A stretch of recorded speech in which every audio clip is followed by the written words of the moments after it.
On this screen. Gotta get back into Ace Attorney. No Scuff here. Hello everybody! Welcome in tonight, and it's been a very long time.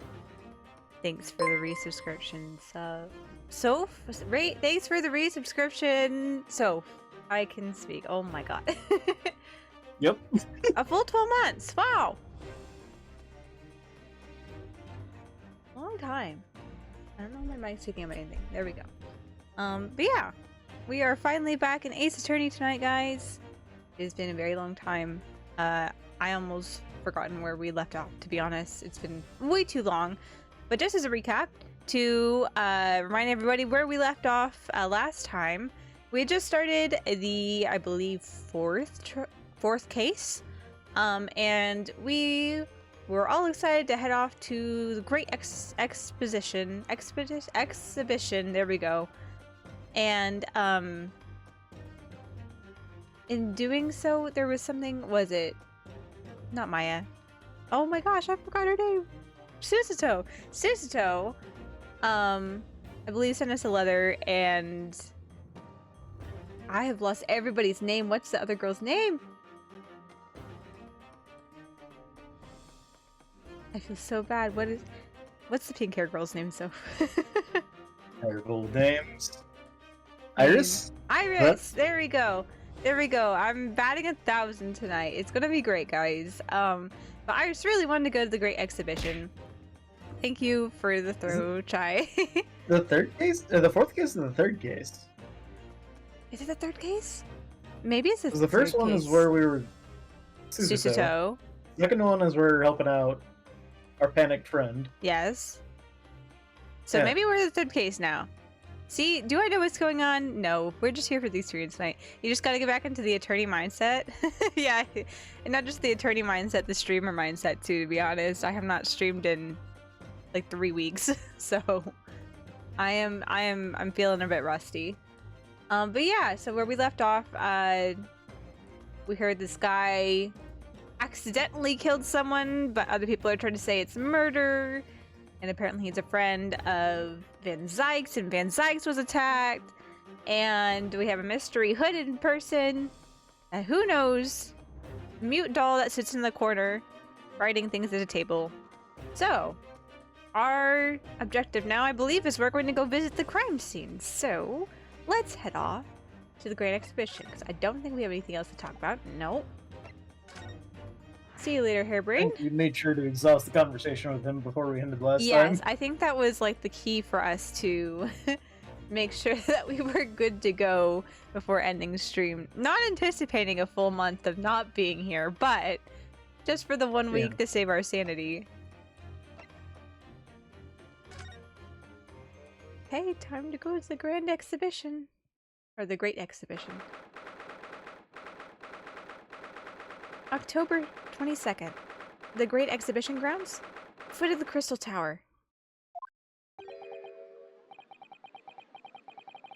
The showgrounds are a little too big for my liking.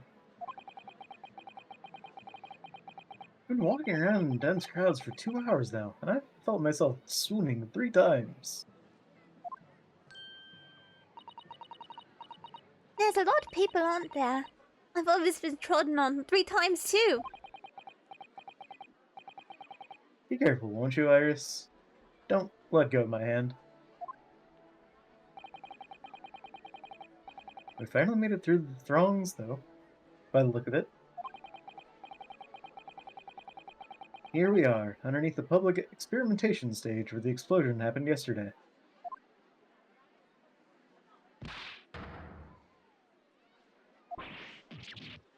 Wow, someone's very,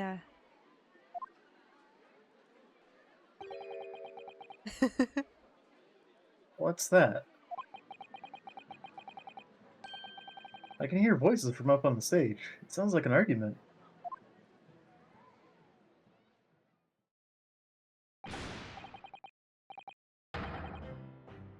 Right, I've had it with you this time. I'm warning you. I'll arrest you in a minute. Oh yeah, go on then, Inspector. Give it a shot. You ain't got no evidence, and you know it. Wait, I know those voices. Got a cheeky little mouth on you, young lady. But a night in the cells will teach you some manners. Just try it. I dare ya. If you want that bag of chips rammed down your throat.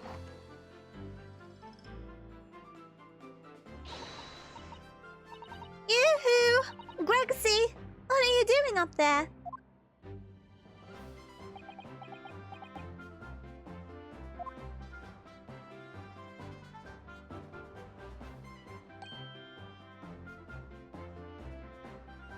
I didn't go through it. What? Oh. Oh. Shock that that doesn't come through on Discord. No, not shocked at all. Your ladyship. How are you, your ladyship? I do hope you're well, your ladyship.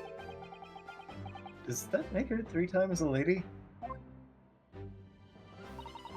I'm not well at all. It's far too busy everywhere. I wanted to ride in a balloon, but there was a 3-hour queue. Unbelievable. I'll go and have a word with you at once, your ladyship. You'll be flying as high as a kite in no time once I pull some strings for you.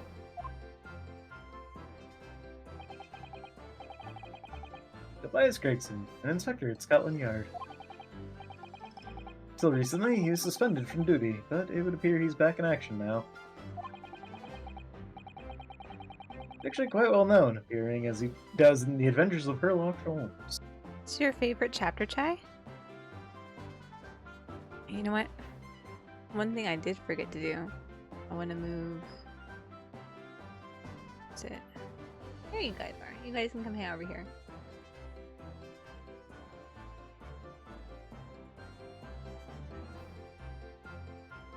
You do love it? Let's see. Well, I look forward to it then. I've been missing our weekly Ace Attorney.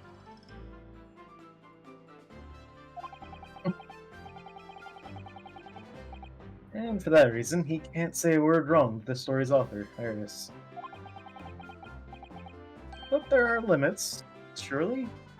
Or there should be. Watch it, sunshine! You're speaking your mind again, Rinosuke. Sorry.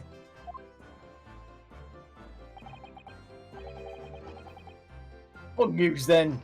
Don't tell me you're on this case. Surprise! We're back again. Yes, I'm acting for the defense.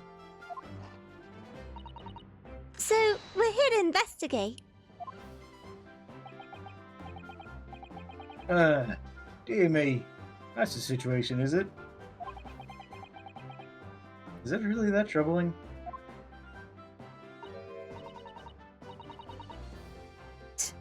Amazingly 5 bomb. Is that all you got? I'm gonna juggle over her voice. I can't remember how I did it. You're a lawyer, aren't you? Ain't ya? Ain't ya? You could stand to carry a bit more copper in your pockets, Mr. Naruto. What? Hey! It's my last bit of spending money, that is. You can have it back, but I'll have to charge you for all the bother. 3 bob.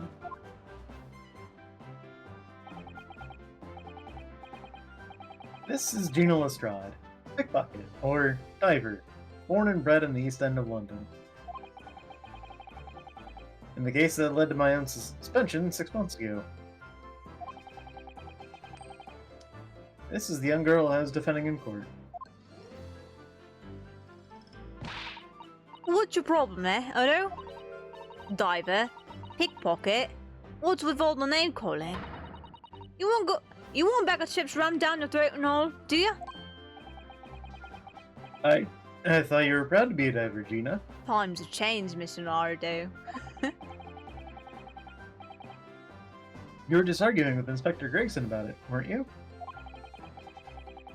I assume you've been up to your usual tricks here at the showground?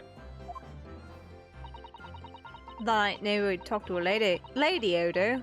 Half a year's a long time. People can change. I'm an apprentice now, learning to be a Scotland Yard detective. So you have to Then call why me. did you take my money? They will have to call me what everyone else does. It's Inspector Lestrade now. Inspector? That badge is homemade, surely. A inspector part isn't entirely accurate. No one calls that. For what it's worth, anyway. Investigating is off the cards for all of us. What's that supposed to mean?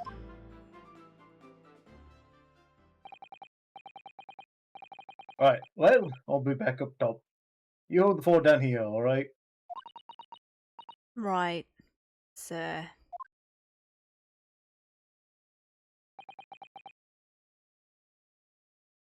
This raises a lot of questions. Hi, Gina. You know, I feel like whenever I'm talking on Discord, without the noise suppression, it's even worse at picking up my voice. I don't know why. I'm missing like the first half of everything that you're saying. I when you're feel voicing like, a character. yeah, I know, because I've been watching the character bounce on the screen, and that's what Discord picks up, right? And Yeah. it's always late, so I'm gonna see if I turn that back on here for you real quick, because at least I was able to speak sentences, all right? Let's turn that back on then. Keep that there. It's so strange that it wouldn't pick up normal sounds whenever there's no noise suppression. You would think the noise suppression would cut out more things than regular microphone. Yeah. Okay, let's talk, Gina. About you.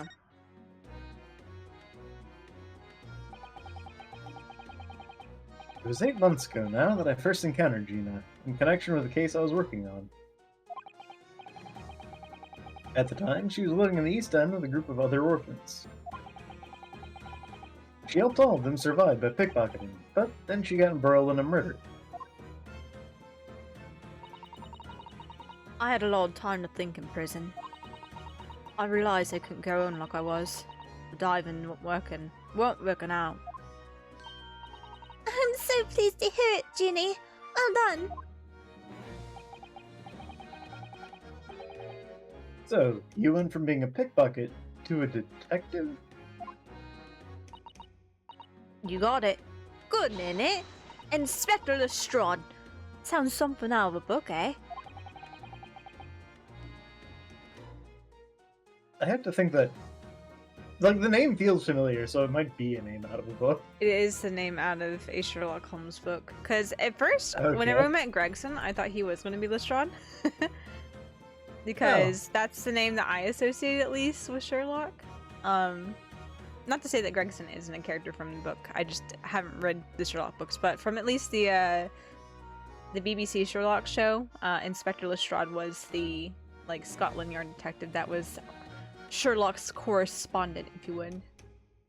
Hmm. Was it Greg Lestrade though? Maybe that's. Oh, I'm sorry. I don't remember. It's been probably almost a decade since I've seen that. It's been a long time for me too. Talk about a sea change. What? I don't know. And then there's Iris's old man to think about. Iris's father, you mean? Yeah, I promised her, didn't I? I said I'd get all the police forces around the world to pull up to stop looking for him. Just a small promise then. Nothing serious. Ginny, you're so sweet. So anyway, that's how come I had to go for the I had to go to the test for Scotland Yard. Only trouble is, I don't read so well, do I? Hi, Asfar. Thanks for the resubscription. Oi, bruh, welcome back. Thank you for the welcome back. It feels good to be back. Welcome in. Just a small problem, nothing serious. And that's when Helly approached Gregsy and asked for help. So the inspector said he'd take full responsibility for Ginny and made her sort of apprentice. That is very magnanimous, Inspector Gregson, and brave. And probably influenced by ours. Yeah. Apparently in the original Sherlock, Lestrade's first name was G. Lestrade, so I think it was probably just them being clever by having both Gregson and Gina to have names that start with G. Yep. That makes sense. So Well, Gregson Gregson's is his last Elias name. Gregson. Yeah. Probably in the BBC show, I think his name was Greg Lestrade or Gregory Lestrade. So G Lestrade there, and then the G for Gina Lestrade here. So either way, it works out. Well, you know Helly. He enjoys finding ways to make people do what he wants. The great detective likes digging for dirt, in other words. So the long short of it is, if you've got questions about the case, you can ask Inspector Lestrade. Then, Inspector. Actually, there's still a big mystery surrounding Gina, isn't there?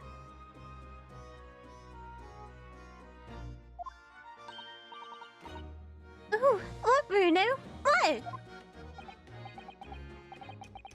Well, 6 months ago, Gina was a defendant in a trial prosecuted by the Reaper. And you haven't died. Trial in which she was found not guilty, and yet, here she is still. Come on. You're not still on about that, are ya? The Legend of the Reaper, whatever it's called. Oh, what don't have what? You don't have to worry, Ode. Oh my god. You don't have to worry, Ode. If I didn't have to worry, there probably wouldn't be a whole lot of you left.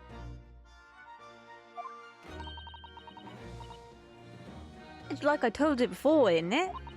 The Reaper's kind of like him upstairs. So he knows what I'm like on the inside. But I ain't really done nothing wrong.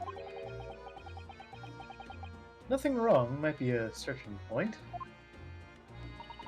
What about Mr. Natsume in Japan? He's perfectly fine, isn't he? Well, that's true. Perhaps the Reaper is more discerning than I thought. Exactly. So I ain't worried.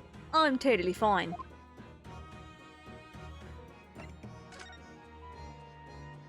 Oh my gosh, Chai.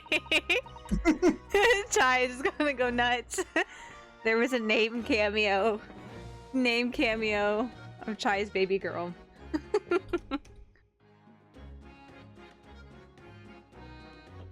Cool. It's out of this world, was. The brainy bloke pulled a bunch of levers on his machine, and it suddenly started billowing smoke. Then just went pop. I ain't seen a better experiment here yet. Sorry? You mean you saw it, Ginny? With your own eyes? Yeah, of course. The boss is in charge of it, ain't he? Of keeping everything running smooth, I mean. The boss being Inspector Gregson, I suppose. That's going to take some getting used to. So all I have to say is that I'm on duty. And I can do whatever I want to. Get this, I was up in one of them old flying balloons when it happened. Watching it from above. No! You're so lucky, Jenny. Maybe I should join Scotland Yard too. Yeah, do it. You know how to put the boss in his place already, right, Iris? You'd have no trouble at all. Then it's settled. When do I start? No. You can't join Scotland Yard, Iris. see. Anyway, what I don't understand is this.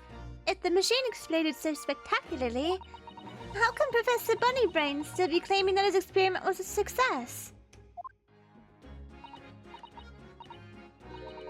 Oh, right.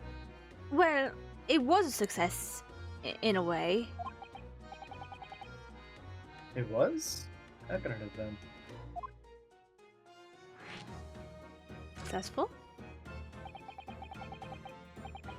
Really, after the whole machine blew up, no one could call the experiment a success. It's like I said, it did sort of work. I mean, yeah, there was a load of smoke and that whopping great bang. But where do you think they found the victim's body, eh? In the crystal tower over there. What? In the tower? Teleported by explosion. Yep. With a great big hole. Definitely, like, broken down to the molecular level and sent across to the the crystal tower. Yeah. You can see for yourself, can't ya? Up there above the scaffold. Oh, well, all the glass is broken, you mean? Yeah. The cage what the victim got in to start with. Really did get beamed through the air or whatever, and landed all the way over there. So, you see? It did kind of work, didn't it? What? I don't believe it.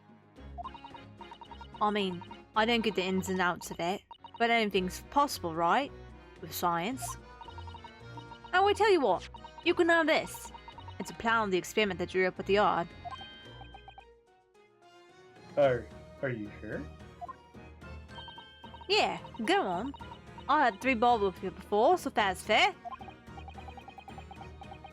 Yes, I didn't actually give that to you, did I? The sketch of the experiment has been entered into the court record. At the investigation.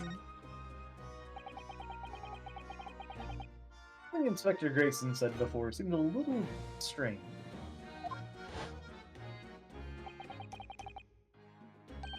For what it's worth, anyway. Investigating is off the cards for all of us. Yes. Naughty old Greg's went off after that without explaining himself. Oh, right. That. The boss said no one's allowed to investigate that weird machine what blew up yesterday. Well, that's not fair. Or representing the defendant.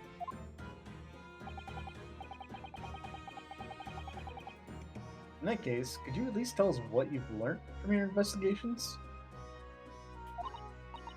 Nah, you're not getting it. We ain't allowed to investigate neither. Why? What'd the boss call him again? The forensic investigation team, I think? Anyway, apart from them lot, no one's allowed to lay a finger on the scene. Bit funny, isn't it? So even Scotland Yard's own detectives can't investigate. Yes, I've never heard something like that before. I thought I could have a gander on the quiet, though, but the boss caught me at it. You probably heard him giving me an earful about it before from down here, didn't ya? It's not blatant fair! I think you were giving him as much of an earful back, as I remember it. Yeah, well, sometimes I think it's all them chips what make him so stubborn. You say something to him, Modo. Go on, see if you can get through to him. He's up on the platform above us, is he? Where the machine that exploded is? We can try, can't we, Reno? Greg's you listen to us. We have a gun! I have a gun and my Arthur-like charms to make him want to treat me kindly. Alright, bye Gina. Oh. Is that not how we go? Let's examine.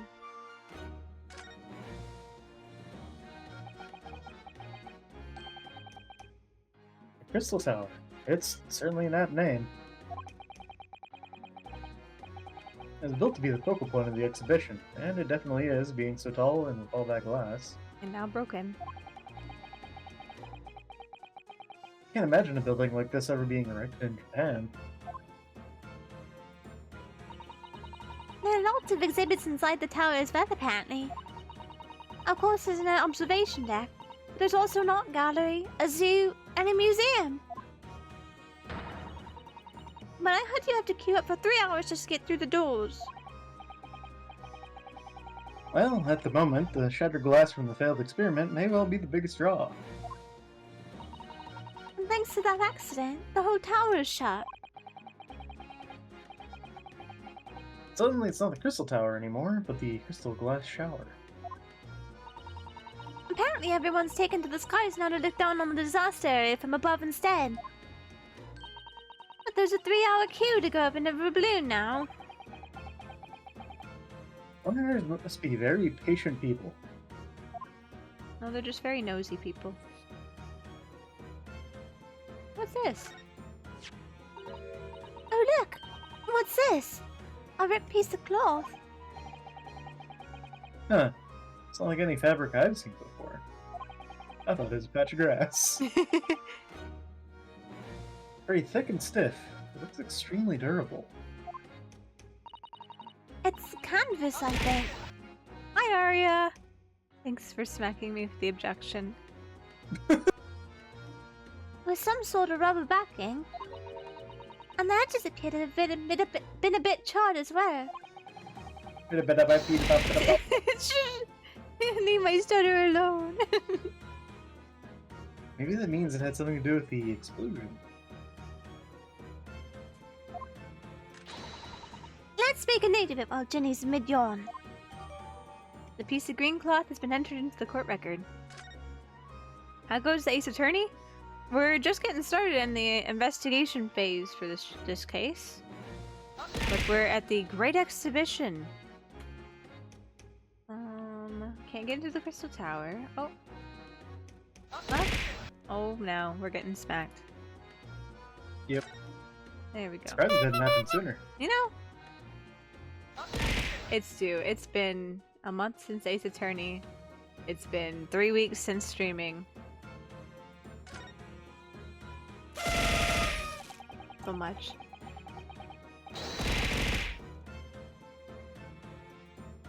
This platform must have been set up for the experiment, I suppose. It's very high up. About 30 feet above the ground, apparently. That's what a policeman I just spoke to said.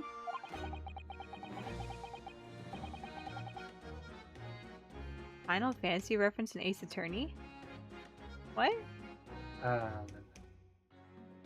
Is there? Oh, Crystal Tower. Oh, It's the name of the place in Final Fantasy. I see. And I was about to say, I don't know what it is. Maybe there is one? But I think it's just, they've taken the Eiffel Tower, added added glass to it, and called it the Crystal Tower.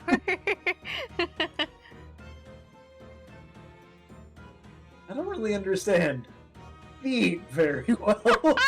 But I use them in Japan. And then Ryunosuke, how do you get around? Bruno, how are you walking right now? I use my shoes. And what are in your shoes? I don't. My socks.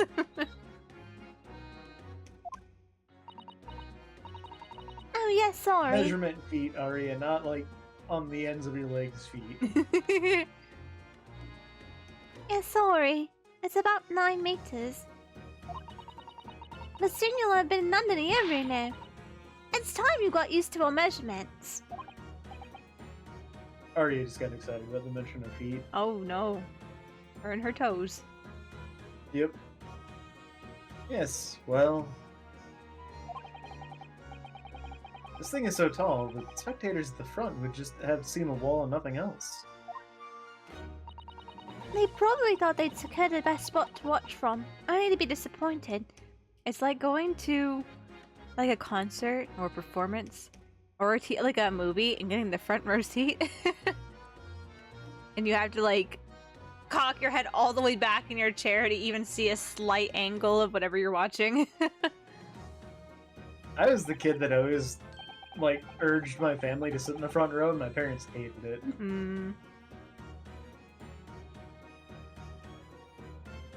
There's the saying in Japan, the darkest spot is right under the lighthouse. Is that really a Japanese saying, though? I don't know. Have a good lurk, Aria. Enjoy your lurk. Thanks for stopping by. I feel like it probably applies here.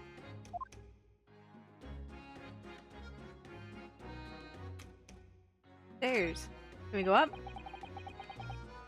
The stairs obviously lead to the stage above. We should go up there and investigate the exact spot where the experiment was being conducted. Alright, time to 1v1 Gregson. Ready, fight! 22nd October. The Great Exhibition Grounds. Experimentation stage.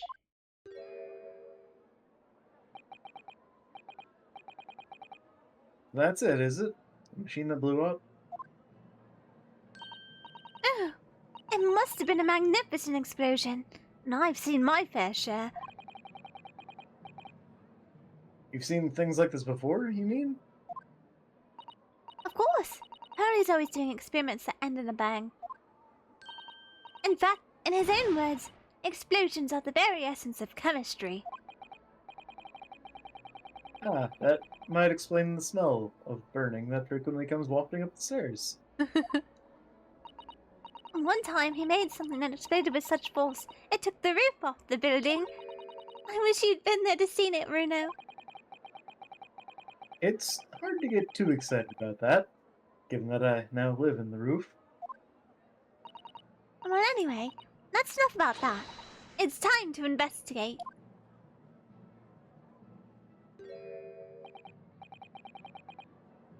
Ah, look, Inspector Grayson is over there. He seems to be deep in thought about something, whilst eyeing up the machine carefully. Really? He just looks confused to me. Gregson. What are you doing over there? This fell apart magnificently, didn't it? Magnificently. And mercilessly. Someone stands in the middle of the machine to be disassembled and then beamed through the air. Yes, beamed. Not blasted. That's the point.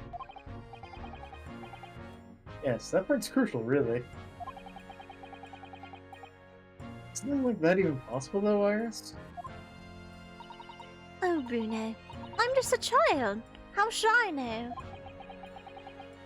A child when it suits you, you mean? From what I can tell, I think if you would have pulled his lever here... Stop! Don't touch that. That was practically instantaneous kinesis the way you flew over just now, Gregsy. Please, you ladies, I didn't mean to startle you, but don't let you touch anything up here. So sorry. You can have some of my latest special blend to make up for it.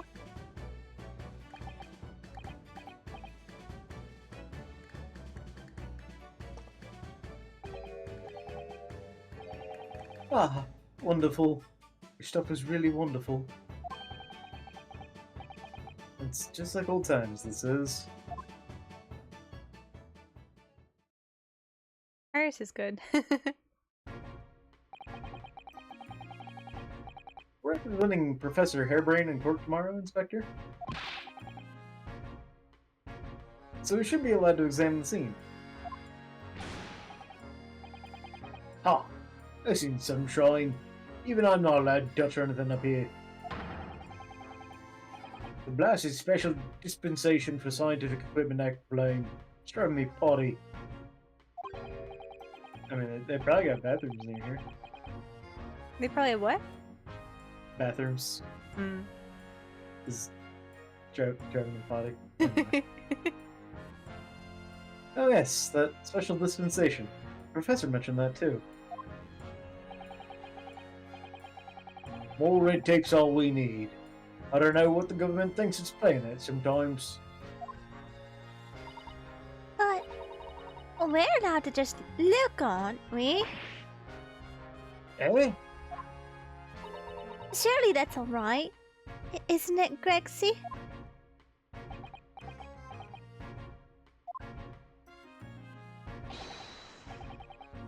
What's your ladyship? Anything you say, your ladyship. Please don't get your dainty hands dirty, will you? Don't worry.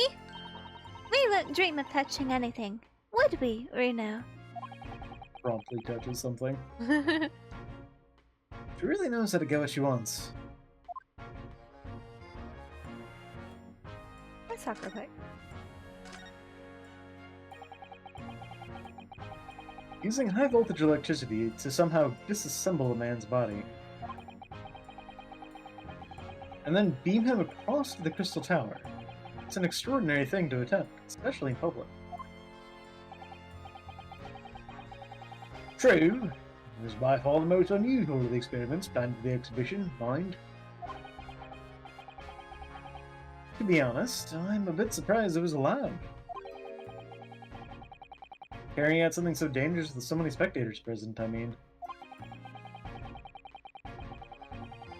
Government's doing everything it can to promote new scientific and technology at the moment.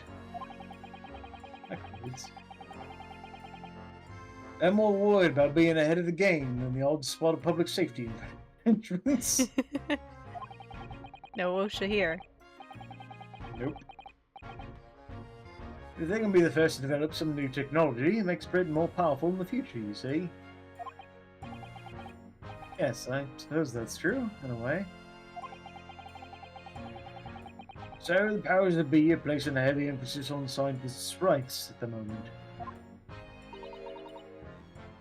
What sort of rights?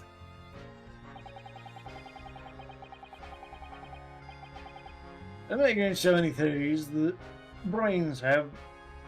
Any theories the brains have remain their legal property, as it were.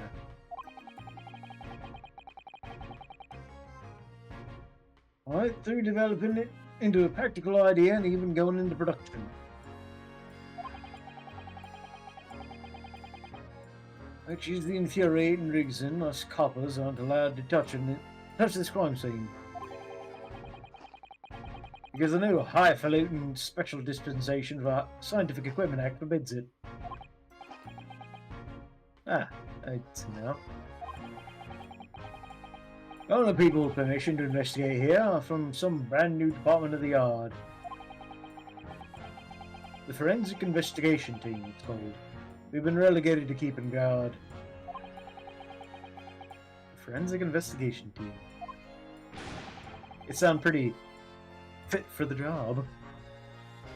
Just a bit. Because acronym. Forensic investigation team. They do seem very fit for the job. Yeah. Any old fool can see this heap of scrap metal was a sham to begin with.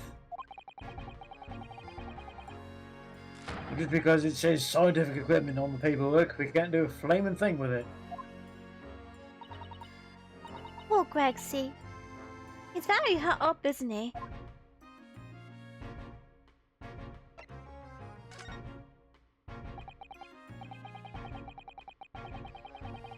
Remind me again? What's this new legal act that means we're not allowed to touch the scene here? Didn't we just have a whole ass conversation about that?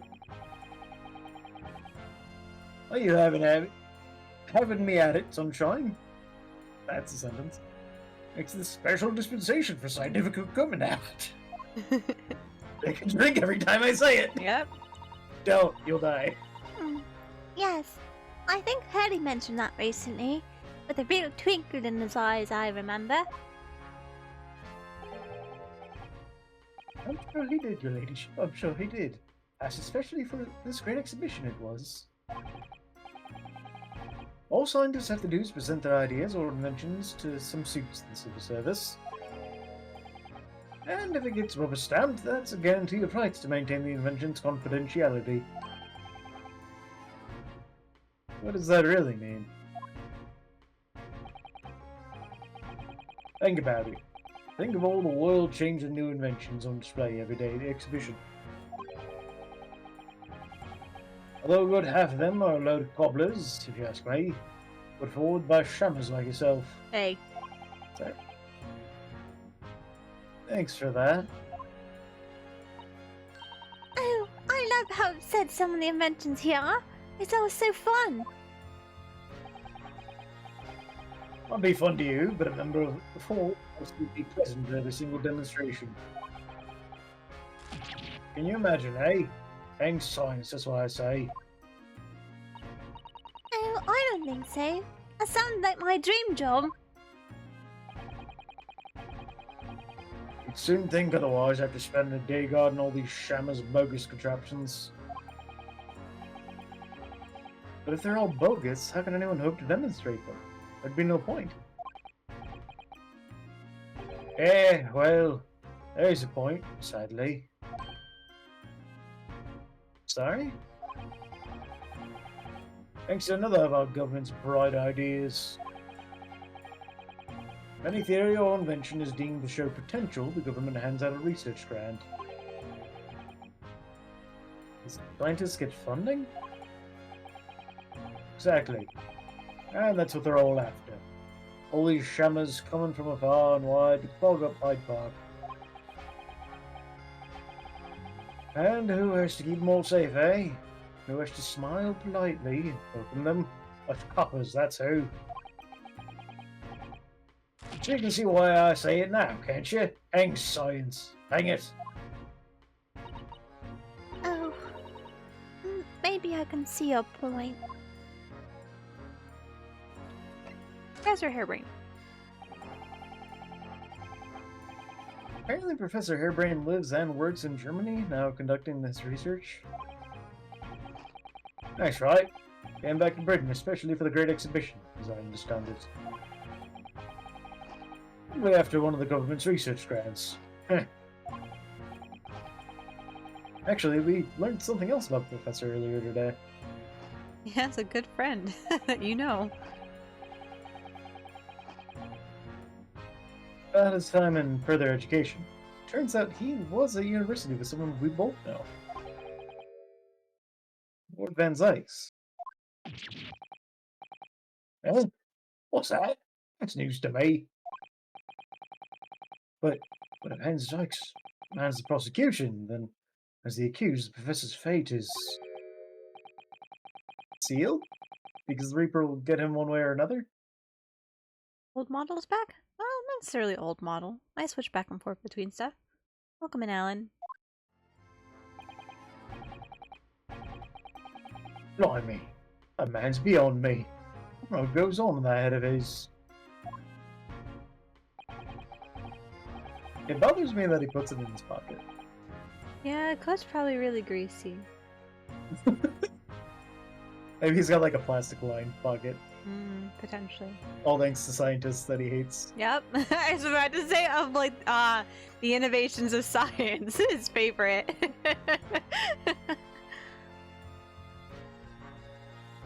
Those potato wedges. They are chips, which is just like a really thick cut fries. Yep. Fish and chips. Talking of Van Zykes, this morning's paper ran the story of him being attacked. Read that? Oh yes, the Mr. Reaper's completely fine. Nothing to worry about. Right. Glad to hear it. Still, Reaper, huh? How long is that business going to keep up, I wonder? Mystery of the Reaper. The victim in this case, the investor, Mr. Asman? Assman. Ass man. He was another of the Reaper's victims, or so I heard.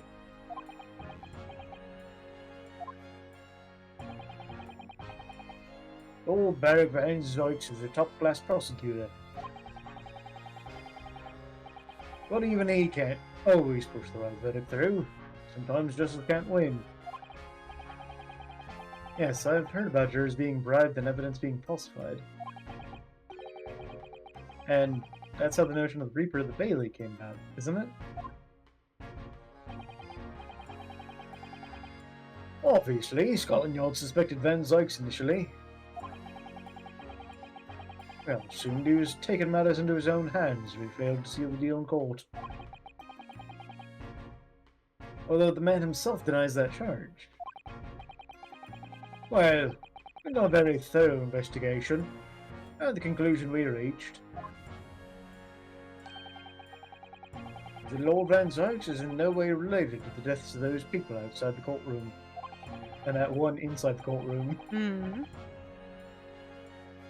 There's no question in my mind. To stake my reputation on it, I would. If that's true, then how do you explain it? All those defendants couldn't have just coincidentally died if nobody killed them. There's still a plot, Renosuke. It's just not Van Zykes. I know that, but I can't explain it. Because I'm stupid. Mystery, after all, isn't it? That's the whole point of the Reaper. Professor Harebrayne mentioned something else. He said that at university, Lord Van Zykes was a totally different person, easygoing and kind. You what? He said it was after they've all graduated and something happened and changed the man. He fell in love and got his heart broken. Do you have any idea what it was? No clue. Really? Look, I've got my hands full watching over this frustrating crime scene. Why don't you go and make a nuisance of yourself elsewhere, hey?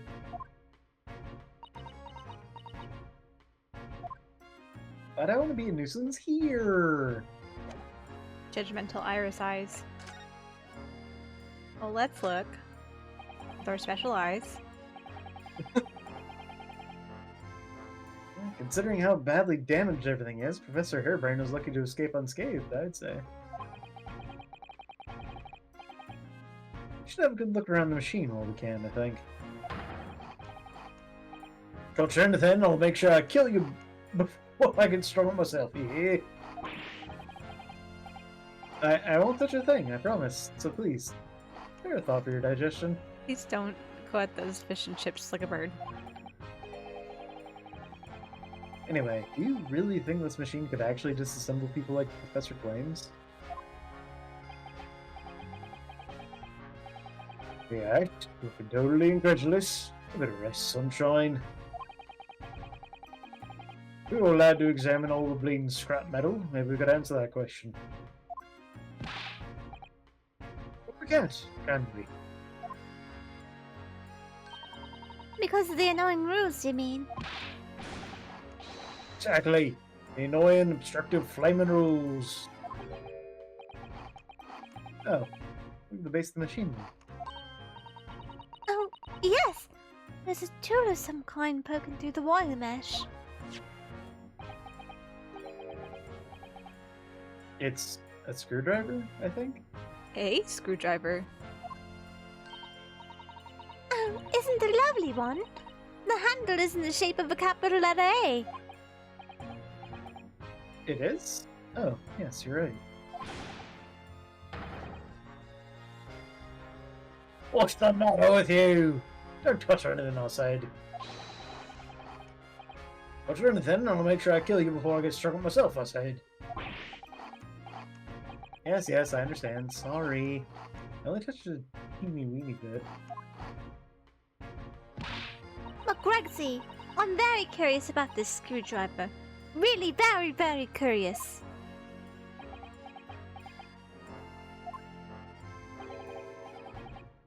So, ladyship, you're something out of your ladyship. She's fault in something like this.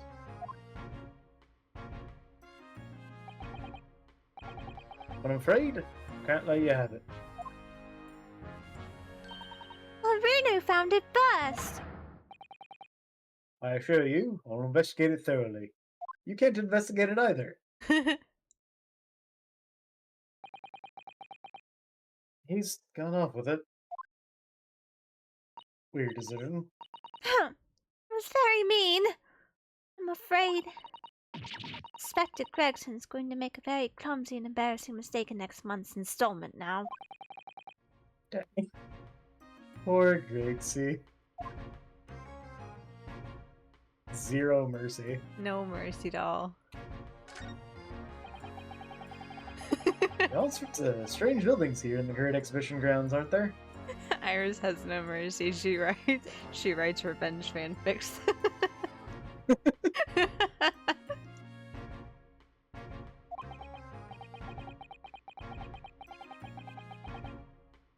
I seem to remember something similar being exhibited in Japan one time.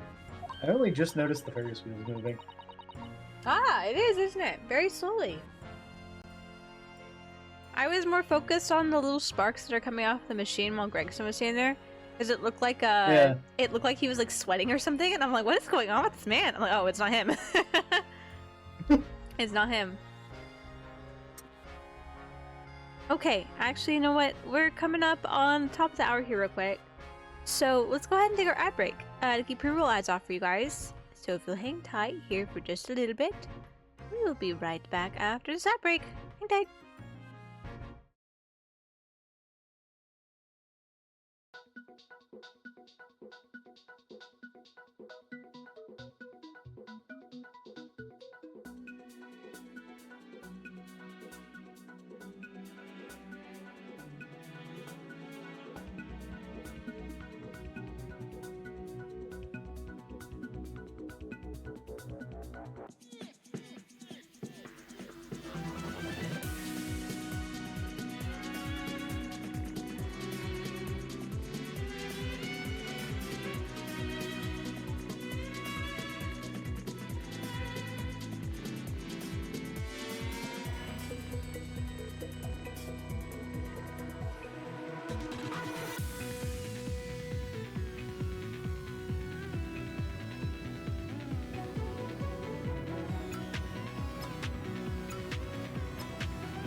Alright.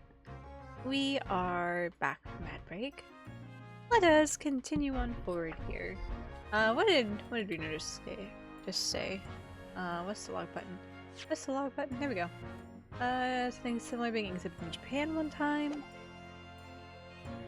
Oh, in your country, Bruno. I do wish I could go and see it. I'd present a particularly steely samurai with the present of one of Hurley's stories I'd written especially. And see if I could get Hurley into a jam against some Bartetsu Master ninjas. You might not find as many of those sorts of people around as you think. Oh, well, that's dull. Oh, but I do know a prosecutor with a Chonmage top knot I could introduce you to. A Chonmage? Really?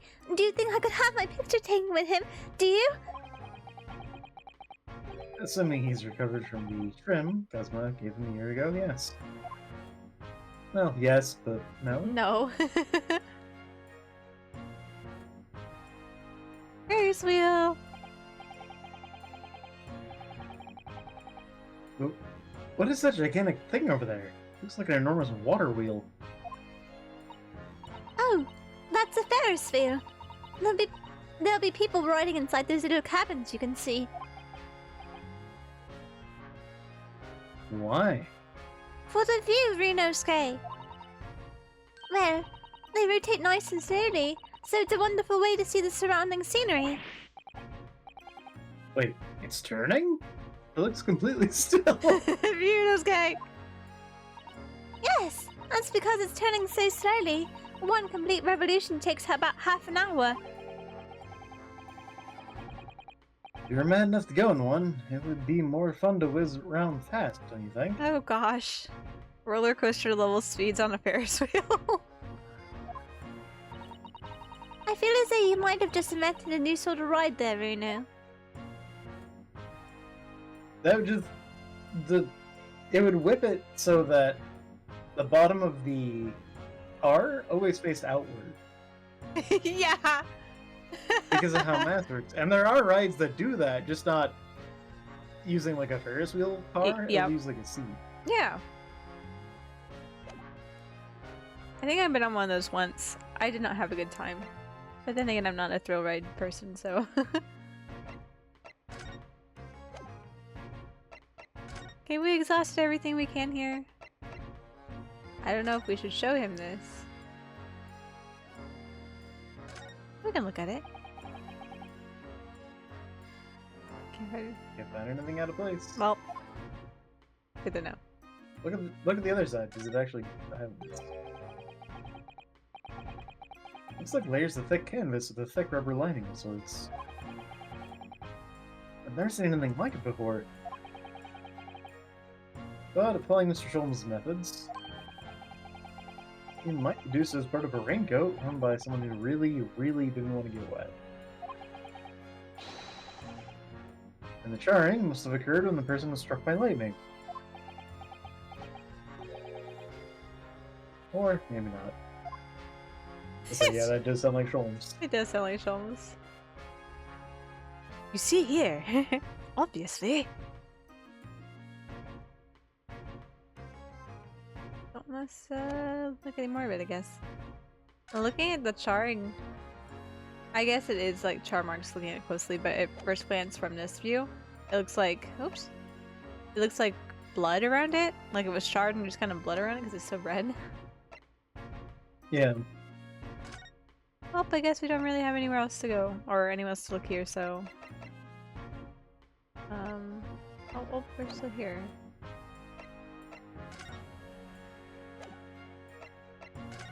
Can we... Oh! Well, that's thing. An amazing horn-shaped device is pointing towards the Crystal Tower. And I suppose once people are disassembled by the machine, they're shot out of that thing to wherever they're going.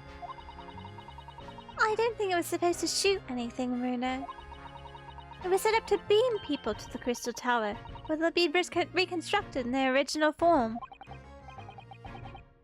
Well, I don't like the look of it. If it was as amazing as it looks, the accident wouldn't have happened in the first place, of course. I suppose that's true, yes. But nothing ever goes according to plan, does it? Balloons.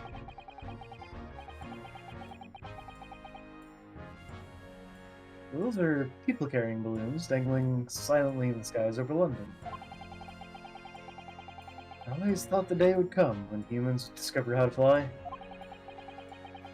I never imagined it would involve them being suspended from colorful, floating Tamari handballs. I'm sure it must feel amazing being up there among the clouds. Let's take a ride together, Reno. Please? If I'm being perfectly honest, I would like to try it. But without a cast iron guarantee that the thing won't plummet to the ground, I'm too scared. Oh well. In that case, I should tell you what Harry said. It's physically impossible for a flying balloon to plummet to the ground, as long as it doesn't explode. Yes. Call me crazy, but I think that exploding part might play on my mind. Anything else up here? There's the balloons. The death ray. It's not supposed to be a death ray. Oh, the teleportation atomizer ray. Was it the instantaneous kinesis? Something like that. Something like that. That Renosuke remembered perfectly right off the bat, and impressed Van Zykes. I think he impressed me too. Yeah. We could show him the canvas and see what happens. Yeah. What do you think about this? The silly happy ray? Yep, definitely. As a detective, what do you make of this? Personally speaking, 9 times out of 10, I find clues turn out to be red herrings. So there's every chance it's totally irrelevant. That's actually a fairly persuasive argument. Time to throw it away. Oh, I gotta get rid of it now. How do we get that back down? How do we get back down to Judah? Or How do I get down? I'm scared. Reno, there's stairs. I don't want to go down them. They look steep and rickety. It might explode. We're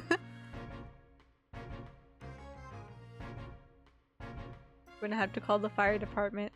There's a Renosuke stuck in an observation deck.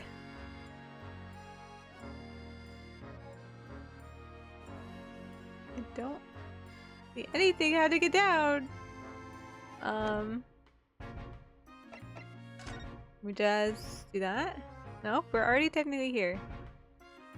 Do we not need to go back down? Have we inspected enough?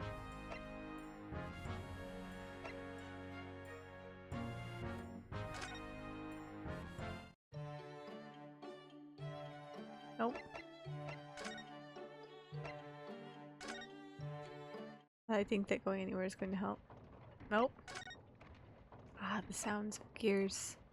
Gears grinding. It's gone. And we like get out of my office. Oh, there he there he is. Just standing there menacingly. Just standing there menacingly. Lord Van Zykes.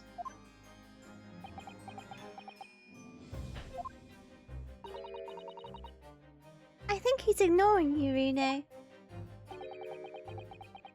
The prosecution and defense should avoid speaking outside the courtroom as a rule. So if anyone is being rude here, it's most certainly the man in the black standing there before us. Oh, I see. Well, thank you for setting the record straight. Hey, did you see that? He spoke to me, Reno. So, Lord Van Zyx, have you managed to visit the Great Exhibition yet?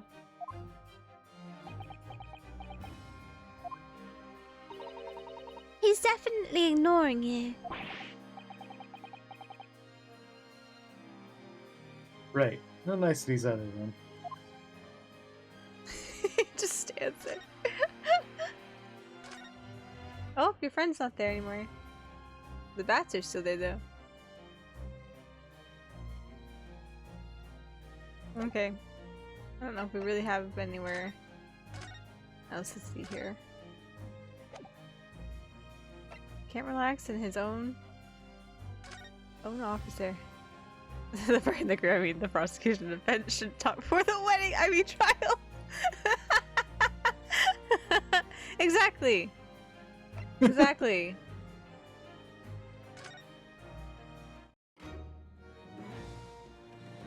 Hi, Gina. Do you want to talk about the rubber canvas? Gina, would you take a look at... Oh, where did it go? Looking for this, Odo? How did you do that? I wonder if you got anything else to show me, eh? What do you reckon? Give that back first, please.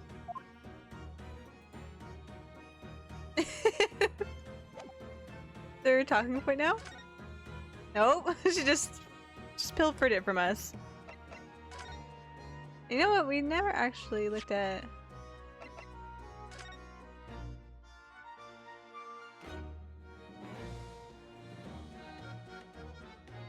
This magnifying glass is, Yep.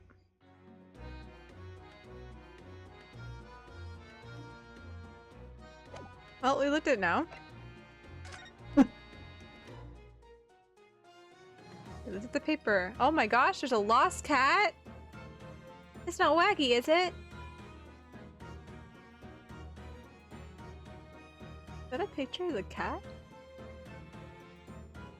I don't know.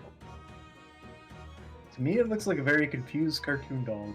I can't see this.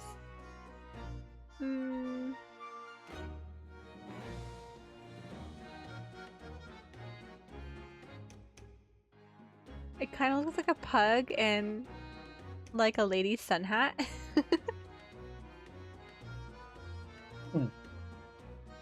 Sitting with its leg curled up like, oh! I can't tell what it is though. Not a cat in my eyes, at least. Can't see very well. Okay, what do we do now? You have nothing to talk about. Gregson has nothing to talk about. We went up those stairs and we got stuck, so we had to leave and come back.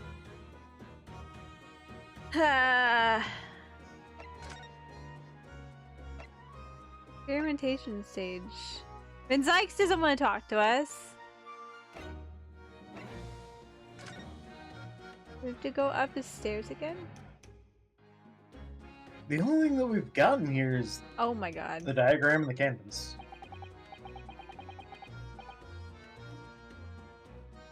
For some reason, the ground is damaged in the spot. Look. Almost as if there's a fire here or something. Yes, if you look closely, there's some scattered ash and burnt embers too. Well, I suppose there's a big explosion just above here. People probably wouldn't bat an eyelid at a small fire like this. But... what? Bat an eyelid at a small fire like this would have been. Okay. I'm not sure we English are quite that laid back, you know. I don't think that helps. Oh my gosh, trees? It looks as though someone dropped something behind the tree just here. Gosh dang it, I knew there was something behind us! Dropped or hid? That crossbow? What is this? Some part of the machine that exploded? Maybe. It could have fallen from the platform above in the blast, perhaps. What's going on here? Oh, nothing. think I'll hang on to this, just in case. The mysterious contraption has been entered into the court record. Okay. Just to make sure I'm not losing my mind. There's nothing else. We looked at the explosion. There's nothing else back behind here.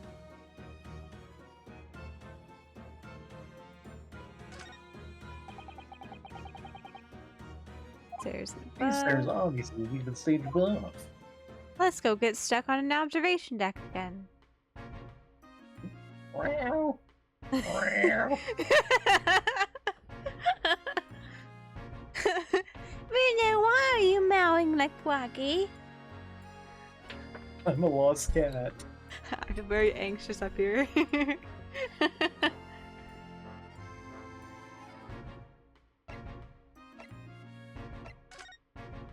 You wanna look at this? Maybe we should look at this actually. Oh, it's not a crossbow. Like crank. Well, might be a crossbow, I guess. It could potentially be a crossbow. Latch something into it. Maybe this. Oh, instead of like having like a manual drawback, maybe this like you go oh with it to draw it back, like this metal piece here, and Yeah. then that the little clicker here at the back sends it woof down the way. We have nothing to say about this, so do we?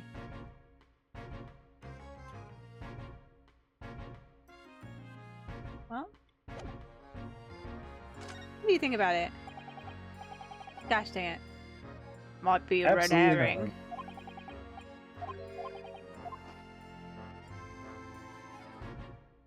The little nubby can be clicked, I think. Oh, it can it?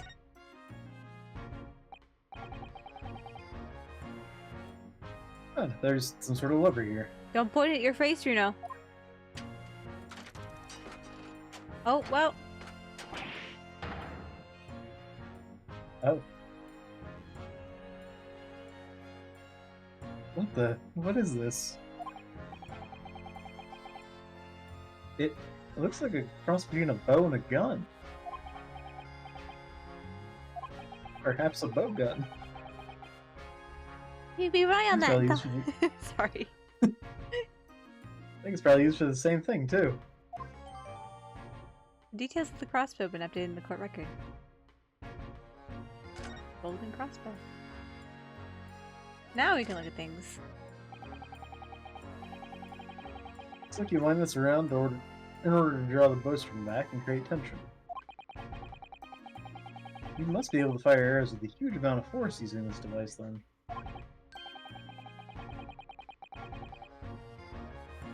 In fact, I would imagine it's far more accurate and powerful than a Japanese longbow. I really had no idea I was picking up when I spotted this at the exhibition grounds that we're still at. Standing in front of Gregson. Yup. Groove here. Must be where the arrows are located, I suppose. Right, it's a sort of bow with an automatic firing mechanism. This would be perfect for someone like me who catches his ear with a bowstring 2 times out of 3. That sounds like that would hurt so much. Catch it with the bowstring, let's go, and boom, in your ear suddenly gets dragged with it.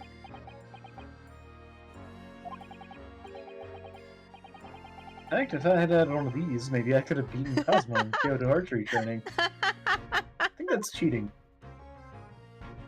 You're disrespecting the traditional art, Yunosuke.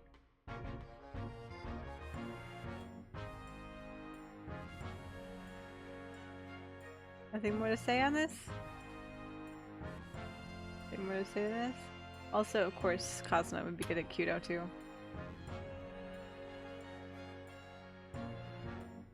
No, nothing else. We've learned more though. What we do with this information, who knows? Do you like it now? Oops, not my armband. Oops. Do you see my attorney's match, Gregson? How do This is you? the symbol of a defense lawyer where I come from, Inspector. Well, it doesn't pass the muster here in London. Might as well chuck it in the deep fat fryer. Thanks. I see y'all's attorney's badge, guys. No one's ever said that to me before. Mr. Solomon suggested I feed it to a dog, though. Oh my god. If I first, you can feed it to me. You know. Dixon, you need to have your cholesterol checked. Oh gosh. Cholesterol. What's that? That dang science again. Hang science. Cholesterol this. Kinesis that. Cholesterol kinesis. Yeah. Cholesterol kinesis would be really handy. You know, you would just teleport the cholesterol out of your body off into the crystal tower. Gross. Just a wad of fat goo sitting on the floor. These are how like 1980s sci-fi monsters are made. Yeah. The Incredible Blob. The Incredible Blob. Is it made of potato? You know what? Maybe Sholmes wants to feed it to a dog because he can't stand seeing another man's property in Ryunosuke's possession. Yeah. Cholesterol kinesis is a new word for blood clot to me.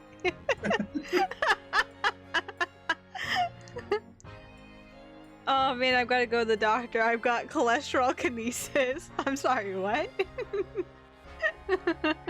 Cholesterol is the opposite of kinesis. Given that kinesis, I think, just refers to movement. Yeah.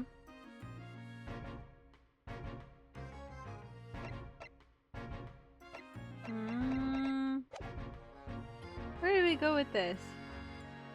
What do you want from me? No, make sure there's nothing back here. We apparently missed things before that were hidden behind. Oh, nothing back there. I think we've looked at everything. Hey, you don't want to talk about. Oh, and you know what? I just presented the armband. What do you think about the crossbow? Gosh damn it! Okay. Sir, I found a weapon. No, red herring. Obviously. As a detective, Doesn't want to talk about anything.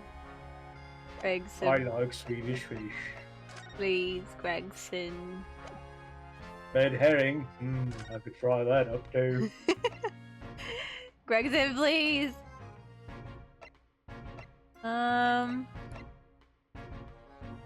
I want to say I feel like we still need to poke our head around here, but I don't know what else to do now that we've found everything.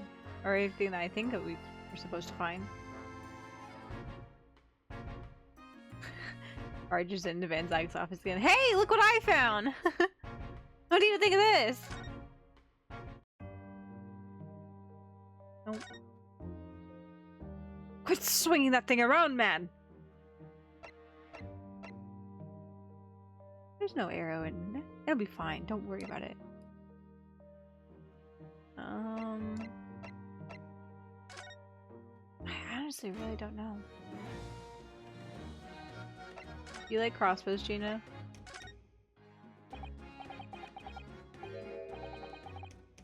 How'd you snatch the crossbow from us?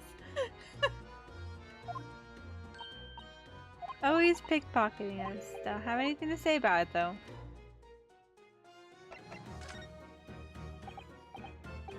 Nope. I think it's bad to just always have a crossbow under tension. Yeah. Probably not the smartest idea. Even if there's nothing loaded in it, you can still smack yourself with that bow. The wrong trigger. Well, like it's like if you dry fire a bow, it's bad for the string. And similarly, if you just leave it under tension constantly, I imagine would be bad for everything. Probably.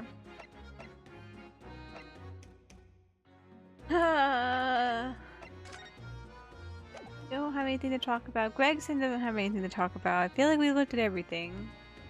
Are we really only an hour into stream and we're going to be pulling up a walkthrough? You bet we are.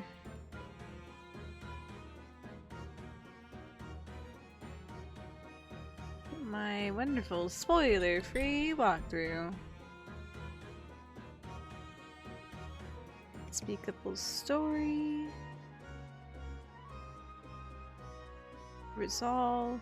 Lost me. You have to use the crossbow on the bats. Crossbow on the bats. Put a silver bolt in it.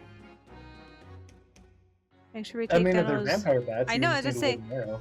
That's true. We just need a wooden arrow. We a wooden stake. That's true.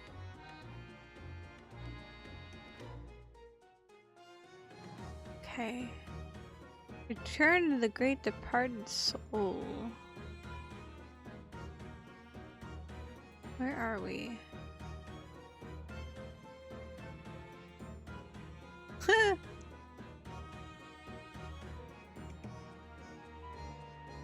I wonder if we can still get this.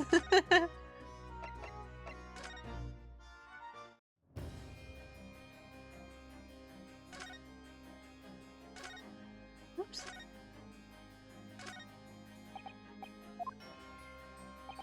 It's just conversation. We can't actually speak with him.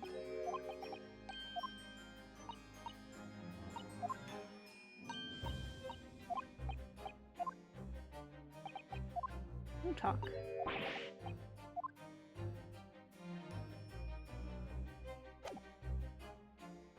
I can't present it. Apparently, I don't know if there's multiple steps to it, but it says present armband, and then underneath it says trophy achievement, inspirational roots. Alas, cannot present our armband to Van Zykes at this point in time. We missed our opportunity. Gina, examine the sign. Green cloth, mysterious contraption, the sign. Move upward. Lever at the right end. Examine. Oh!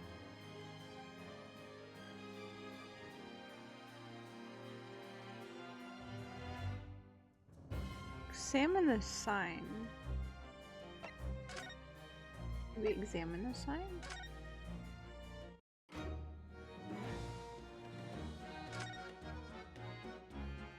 Yep, examine the sign. Examine the green cloth, examine the mysterious contraption, examine the crystal tower, move upward. Examine the explosion area, examine the mysterious contraption, investigate the lever at the right end. Move downward? Huh? What?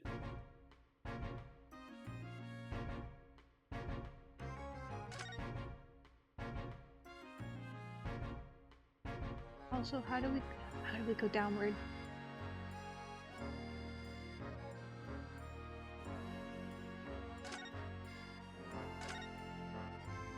Does it mean go downward from where the laser thing is? What it says, Verse Virginia, examine the sign, examine the piece of green cloth, examine the mysterious contraption to the tree, examine the crystal tower, move upward.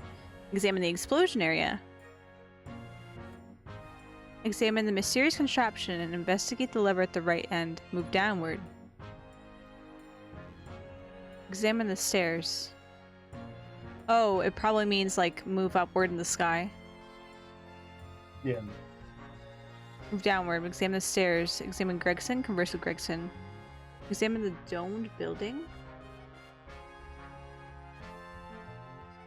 On the Ferris wheel? Examine the domed building. Examine the machine. Unless the dome built. Unless they're considering that a dome. That's partially domed? The building on the right has a dome on it, I but it know won't it let you look does. at it specifically. Yeah. Also, it says something about a lever on the right. Did we get that? What on the right? I thought it said something about a lever on the right. A lever. Oh, sorry. It said investigate the lever at the right end of the contraption, so it opened the crossbow. Oh. Examine Gregson, converse with Gregson, examine the dome building, examine the machine, move upward, examine the horn device, examine the balloon. Move to Madame Tuspills? Huh? Who? Why have we not gotten this prompt? I knew there was something missing. I just knew there was something missing. Ah, in true Ace Attorney fashion, we've missed something.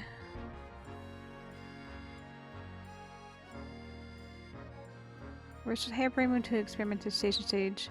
Where's Virginia? Examine the sign. Examine the pizza green cloth. Examine the mysterious contraption near the tree. Examine the crystal tower. Move upward. Examine the explosion area.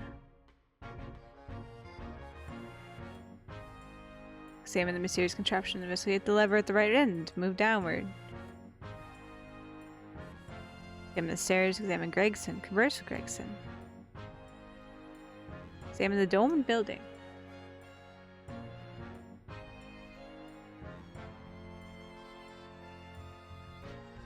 Examine the machine. So we've looked at the machine. Move upward. Examine the horn device. We did. Examine the balloon. We did. Move to Madame Tuspells. What have I missed? I thought we were pretty thorough on this. I feel like I'm back in the original trilogy again. Feel like I'm back stuck with a man throwing beans at birds and being really grumpy and not giving me any information, being stuck there.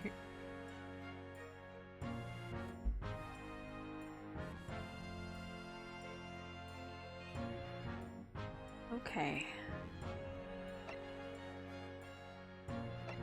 I guess let's just redo it. Go through everything again in the order. Yes, we see you standing there menacingly. Have a good day. The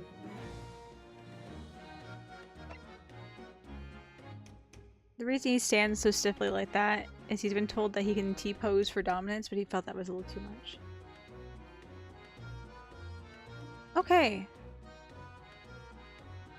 Move to the experimentation stage. Converse with Gina. We've talked with Gina about all these things. Now we're going to examine the sign. I'm assuming it's a sign.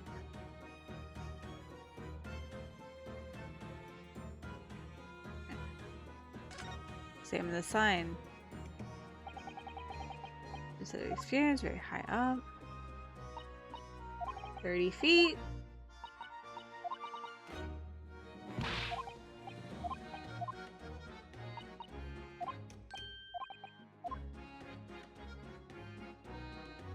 Examine the green piece of cloth. Wow, look! It's fabric!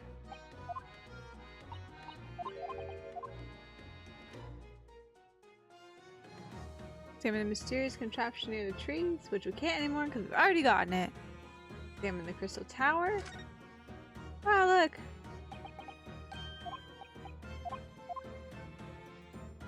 Crystal tower.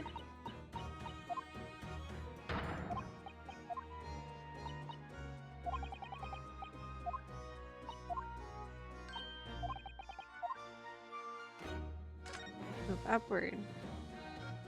Oh my god.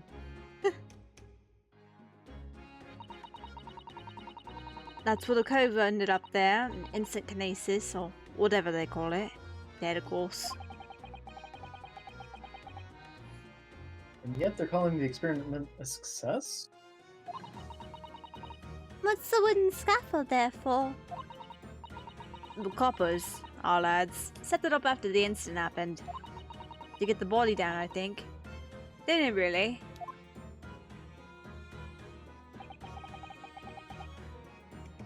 Can you help erect the scaffold then? Nah, lookout duty's more my thing. Wander around the exhibition and keeping a lookout for the fun stuff. Line Gregson doesn't hear you saying that, or he'll give you the boot. It's incredible, though, isn't it?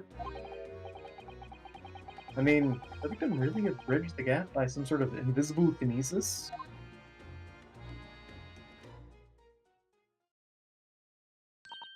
Bruno, listen. What is it? I've been thinking. Hurley might know something, mightn't he? About what? About Mr. Reaper. About what happened to Lord Ben's legs, you mean? Because it sounds like something very significant occurred after he graduated from university. Something that completely changed his life. Maybe, but I have no idea where to find Mr. Holmes at the moment. He's in the middle of some big case, isn't he? Here, this is what you need. What's this? Got an entrance ticket?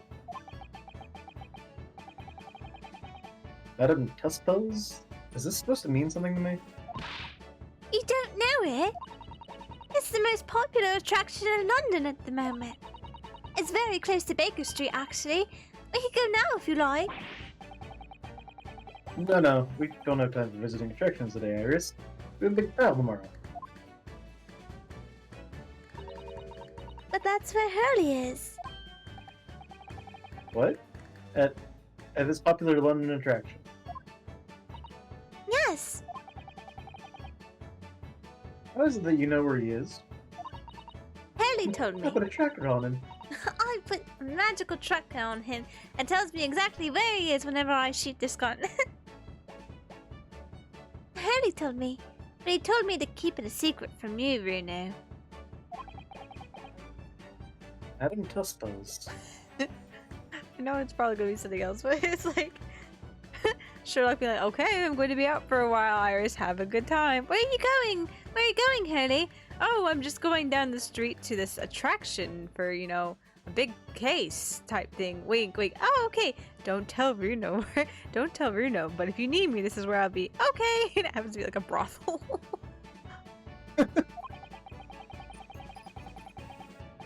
I don't see how it could be related to the case we're investigating here, but then...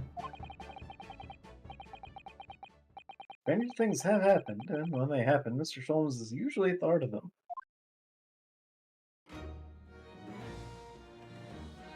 Okay, we can leave now. Wow, amazing. We looked at Crystal Tower, but not specifically the explosion spot. 22nd October. Madame Tuspel's Museum of Waxworks.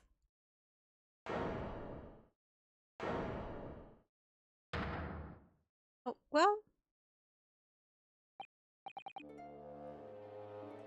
What is this place?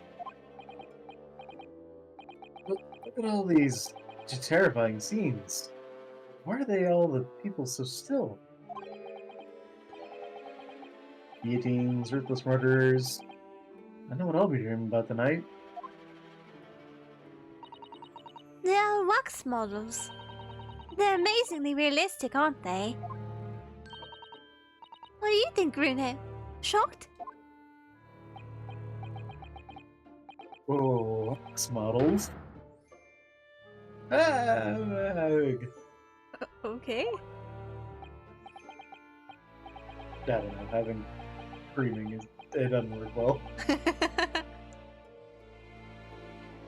I read about the dead bodies in wax once, in a magazine about strange phenomena. Depending on how corpses are kept after death, but parts of them can turn to wax, apparently. It's called a Kiri. What? Stop talking about creepy things like that, Bruno. You're scaring me. Anyway, I had a post it. Oh god. The heart's ears off, see. Ag. What now? I just remembered something else I read. In another Moon magazine about a strange phenomena. Human combustion. Spontaneous combustion. There was an old lady, maybe a little witch, who used to pour molten wax over cooked corpses to put them on display. It's gonna be an old lady here, isn't it? None of these exhibits on here are real.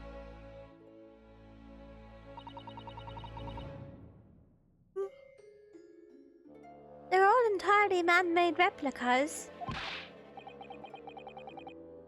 Can't be. Do you really expect me to believe that? Just look at them. Oh,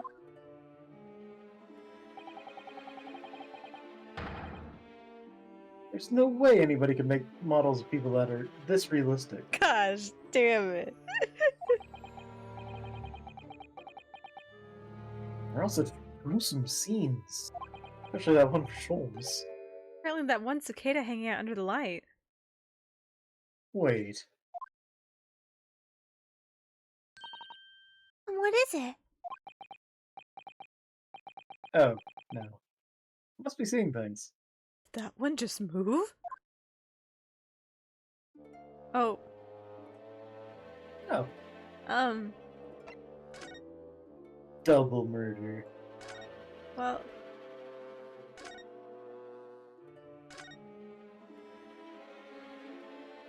Come back to you. It'd be funny if he was a little bit different every time you bend over. That would be hilarious. Is this an arm? It looks like an arm, doesn't it? Maybe one of the waxwork models has fallen over. You don't think it could be the work of one of the mass murderers in here, do you? Bruno, they're all made of wax.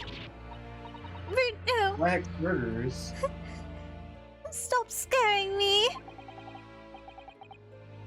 Is it a wax arm? Or a real one? Come on, you're always pointing that finger of yours in the court. Poke that arm now and see how it feels. Objection. Fine, we'll recruit someone else to Alright. do it. It's... Great detective, Mr. Herlock Sholmes. Mr. Sholmes, this is one wax statue in here? Really?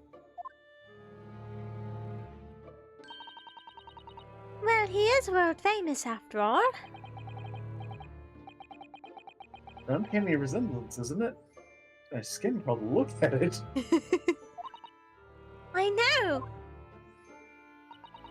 But look, Bruno, you could.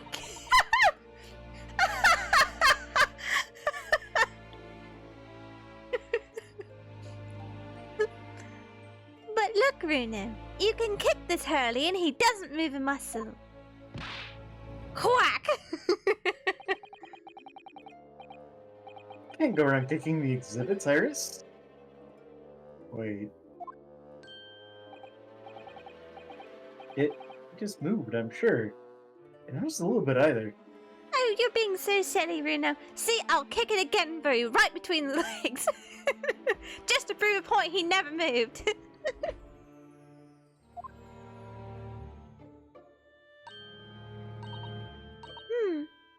Really? Did it? And look closely. Beads of soot on the face of this waxwork model.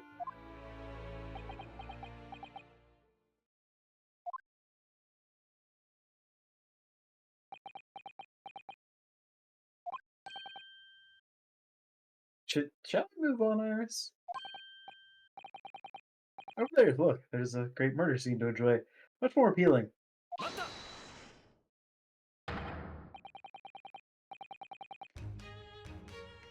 My dear fellow, I take exception to your recoiling in such a manner as if you've seen something truly abhorrent. Mr. Sholmes, I knew it.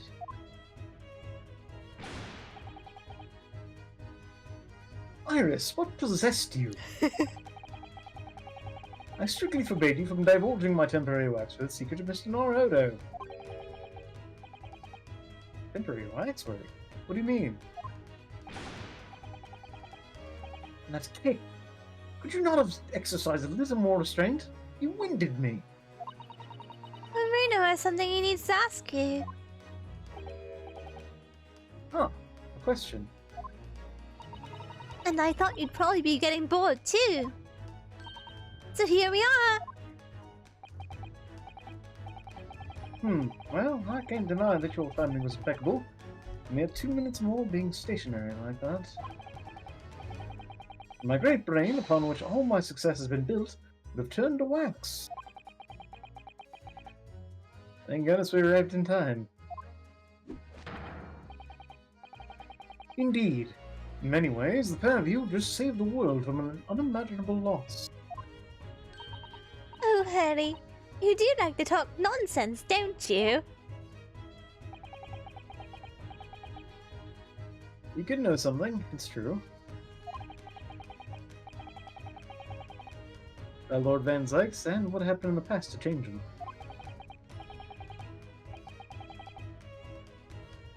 Now that you're here, let's take our time. How can I be of assistance?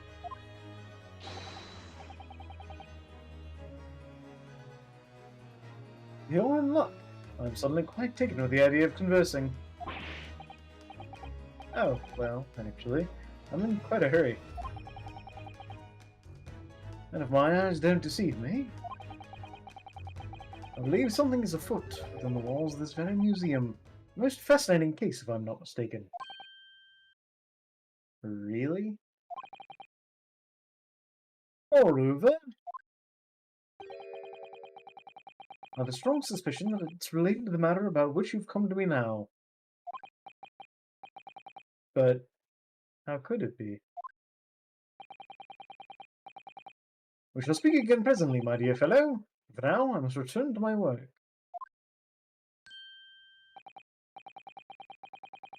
What, that being a temporary waxwork exhibit? You don't want to talk. What is this place?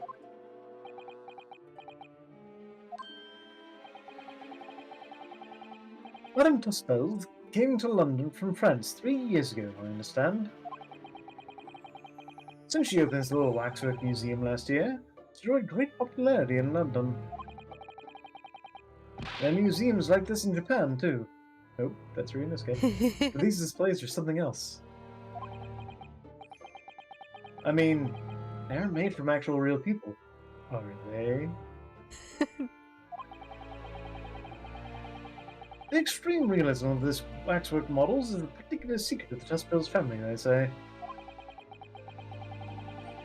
They are renowned during the French Revolution for waxworks of victims of the guillotine. That sounds grim. Gruesome scenes were portrayed with such realism in the expressions of the faces that were condemned. Apparently, the sculptors would make the models directly from the corpses, right here at the site of the executions. That really turns my stomach.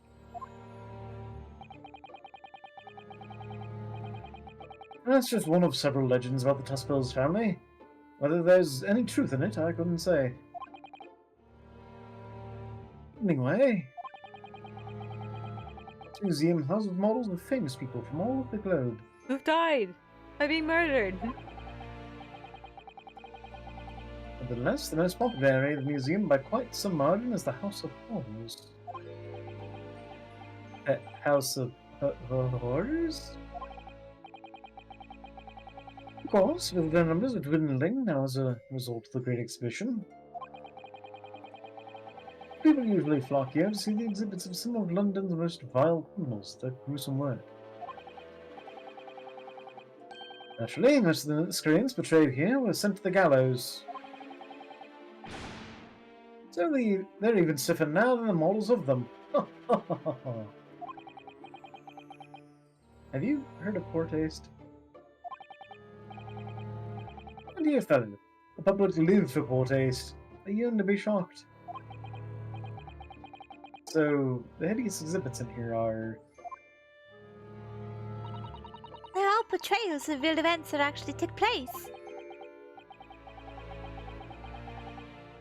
Is it just me, or did the temperature in here just seem to drop? Anyway, I advise you not to think too deeply about what you see here. I know I don't. Oh, he's back to being waxwork, is he? Temporary waxwork. What do you mean by temporary waxwork, Mr. Holmes?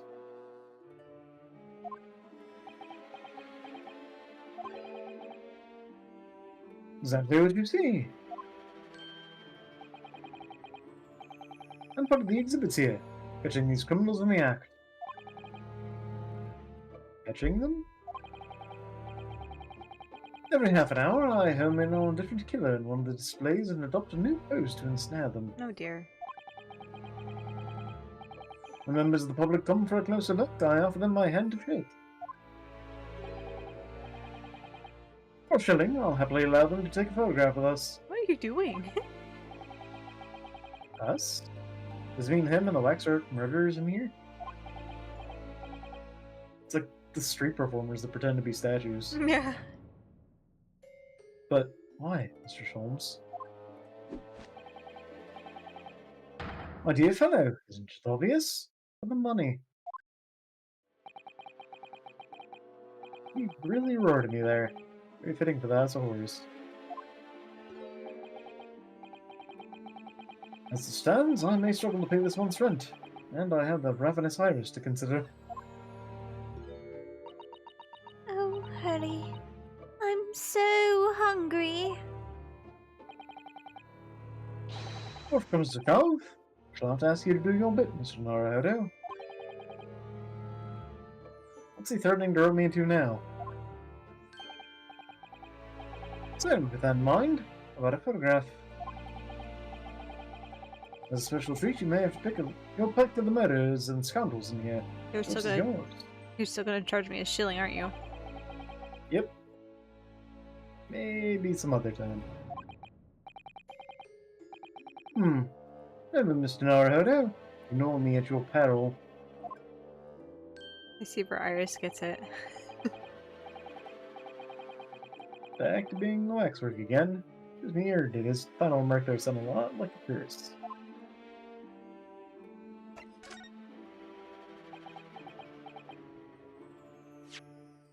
Oops. Back. Hmm?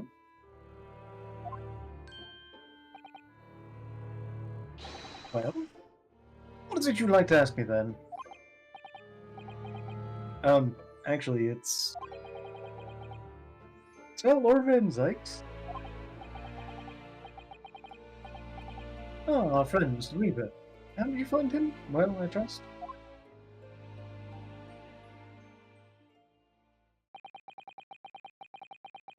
And so I filled Mr. Sholmes in about everything I'd learned. About Lord Van Zykes, about Professor Harebrayne, and about the strange coincidence that they had been at university together.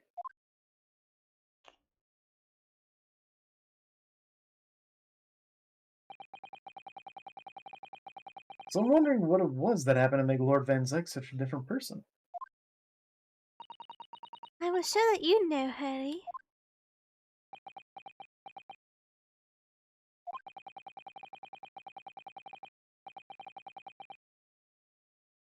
You said there was something going on here in this exhibit hall before. That something was afoot. And that you believed it was related to what I wanted to ask you about.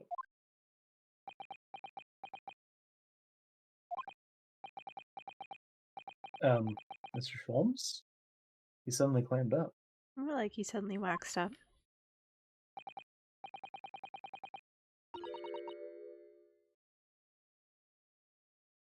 Greetings.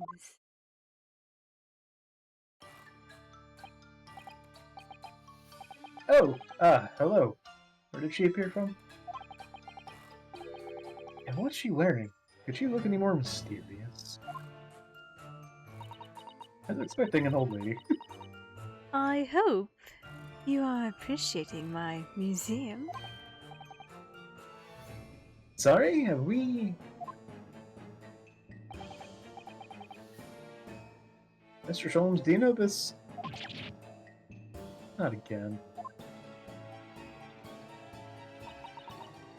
My apologies. I'm Esmeralda Tespels. This is my museum of waxwork. What? You're the Madame Tuspels? Bien sûr. They're only 26 years young, I might add. Is that significant somehow? I'm a madam in name only. It has a certain je ne sais quoi. I need to do a French accent with her, I swear. I'm gonna be so bad at this. The thing is, like, it was really easy in the trilogy Mm-hmm. with the Frenchman because, like, he was very French. Yeah.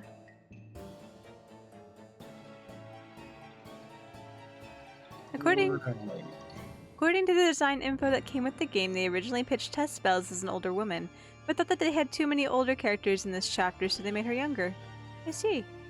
Also, as far as losing it just a little bit. Here, you know what? We'll give you a moment to process all the as far. As we're hitting the top of the hour, it's time for us to take our hourly ad break. So, you guys will hang tight. We will be right back here in just a few minutes.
Alrighty. We are back here. test spells to be Maman. Maman. Thanks for the celebrate, so. Thanks for the welcome back. Thank you for the celebrate as well, Asfar. Okay, you want to start with this line again? Right. Y'all are gonna have to forgive me for my attempts at trying to work my way into a really awful French accent.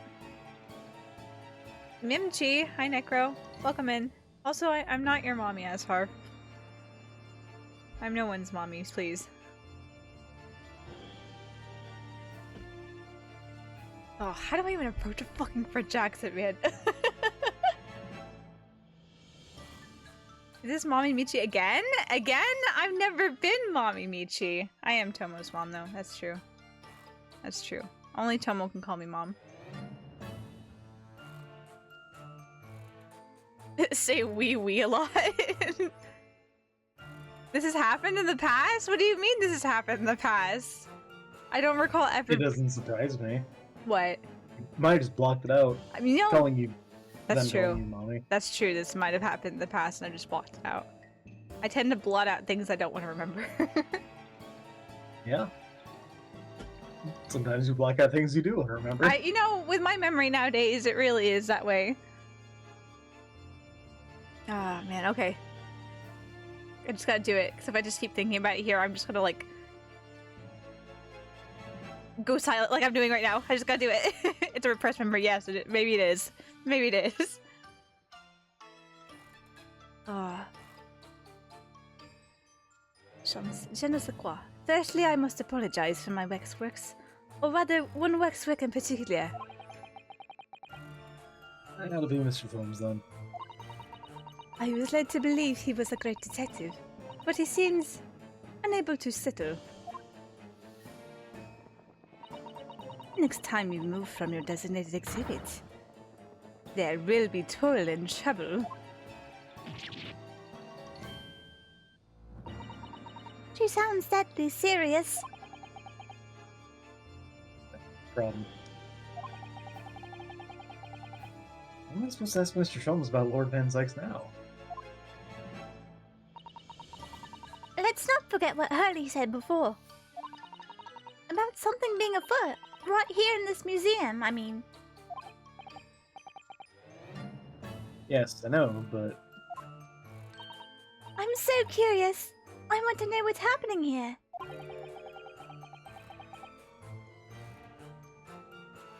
haven't we got enough on our plate already? This was just the wax play, oh my god.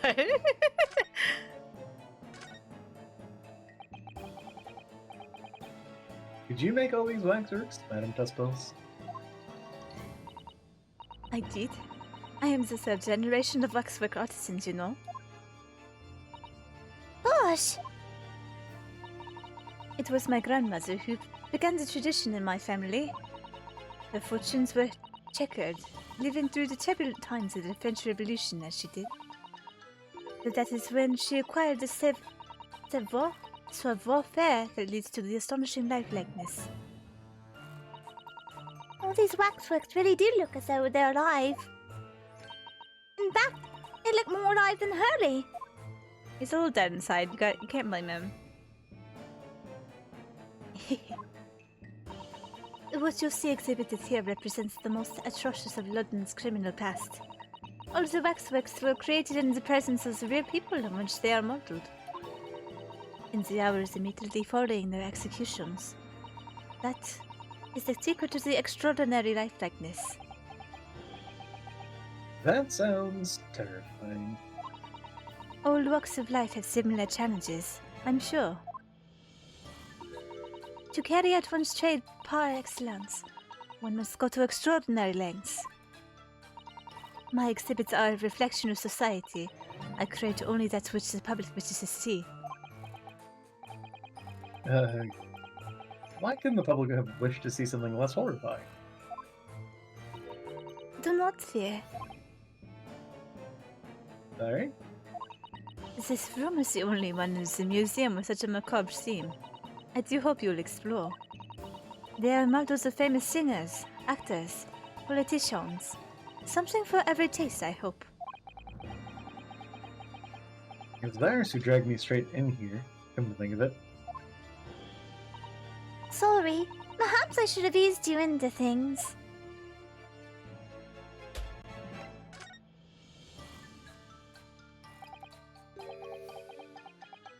What's the situation with that?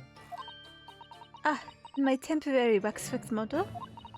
He approached me some days ago, you see, with a business proposal. Oh, what sort of proposal? My dear madam, what these sparse exhibits need is the addition of a world-famous Greek detective. Or words to that effect. Ah, Naturally, I am well aware that Mr. Sholmes is widely known in London as a talented detective. it's great detective, actually. He's very specific about it. Yes, the creme de la creme. So I was keen to come to some arrangement with him, of course. But sadly, we were unable to agree terms. Let me guess. Someone wanted to charge an exorbitant price for his services? For mere £500, I will dive into your cauldron of wax this very moment. Oh dear. Or words to that effect. Mr. Sholmes overdone it slightly with the sales pitch. Regrettably, the museum has a shortage of funds at the moment due to unforeseen circumstances. So we came to the current arrangement instead. He doesn't really need to do what he's doing, though, does he? I would think not, but he was very insistent. I have a 50-shilling problem that must be resolved by the morning. Or words to that effect. It's the pawnbroker, that's what it is. He must have something to redeem. Is the consulting detective work not going so well? Is the lawyering not going so well? Well, we kind of been suspended for the last 6 months, so. Yeah. I wonder, could I ask you something? Bien sûr.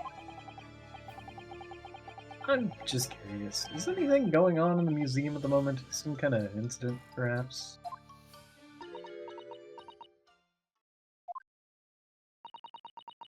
Whoever suggested such a thing to you? That arm over there. Oh, well, it was... your temporary waxwork over there. Who mentioned it to me a little... Oh, he's disappeared.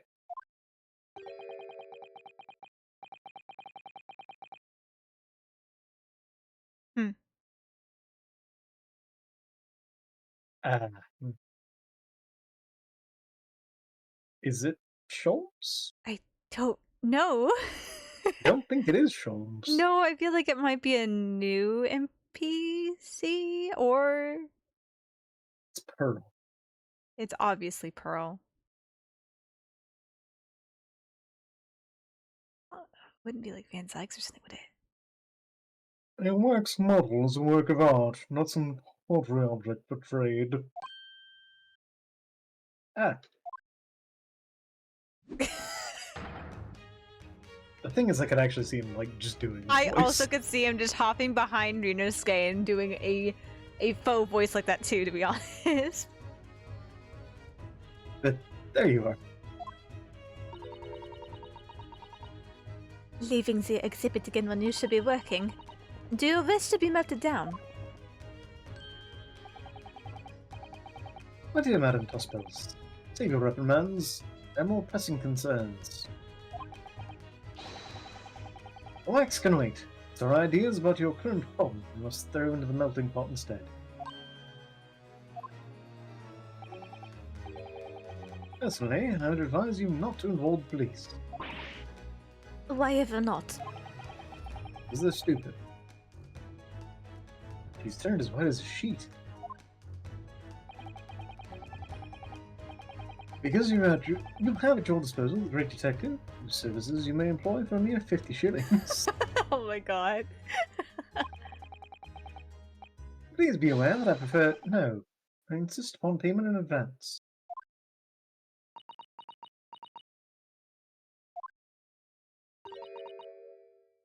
Very well. Let us see if the great detective is able to live up to his name, shall we? Before I engage my analytical processes, I must ask you to clarify something. What might be that appendage that sticks out from behind the curtain? I mean... What, pray, is behind the curtain? That is the Taspel's special exhibit. There is an extra charge to see it. Ah, a special exhibit in the House of Horrors. Must it depict a special pillar then, I presume? Would you be so kind as to draw back the curtain, I wonder? For 50 shillings? Yeah. Oh, absolutely no. Oops. I clicked through that. There's nothing amiss behind there. Nothing amiss, madam? I guess you have a history on this one. I'm too used to the games that I play with Aria that don't have a history A log. button. Yeah. It's fine. What about the arm protruding ominously from under the curtain?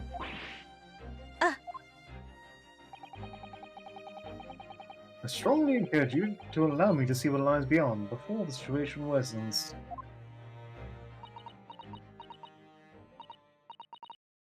Yes, very well. I will draw back the curtains, but only... Oh no. How do you pronounce that? Or at least- Susan. Sousson. So is that C with the little, I guess... I don't even know I what it's don't called. remember what the name of the mark is, but I'm pretty sure It's pronounced with like a... It's silent. Is it silent? That means it's a soft C though. Okay, a soft C. I thought I could. I was like, oh no, how do I go? Soup con artist. Yeah, I got a pretty full weekend, guys. I'm not gonna be around much. I'm going down to SoupCon. Soup con. All the up and coming canned items, of soups. All the Yeah, the potato, the noodle, southern with bean.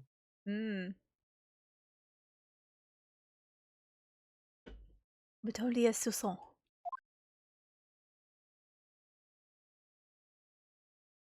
Why are you buying clothes at the soup store? Fuck you!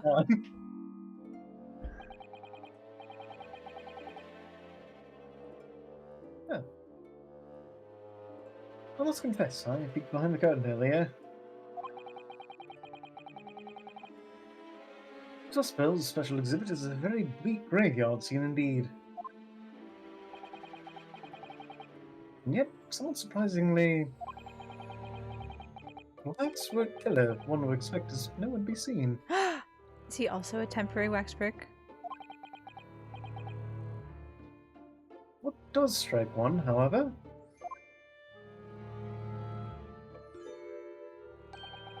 is the dead juror. Well, Is the portly gentleman lying peacefully on his back on the floor.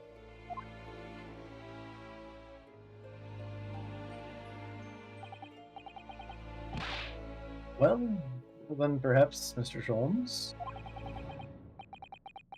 That man on the floor is the ruthless killer himself. You should recognize him. I'm afraid not, my dear fellow. He's a perfectly ordinary London gentleman. Not even a waxwork, in fact. a dead body.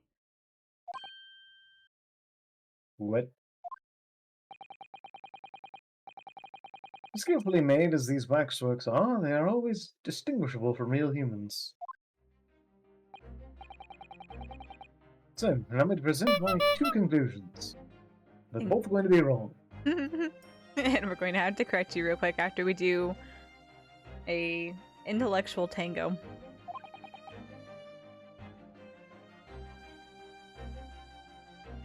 The first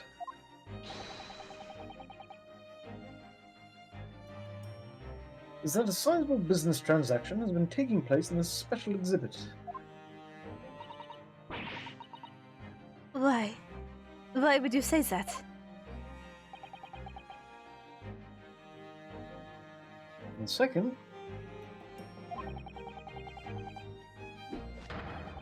that the aforementioned transaction is linked to a serious crime.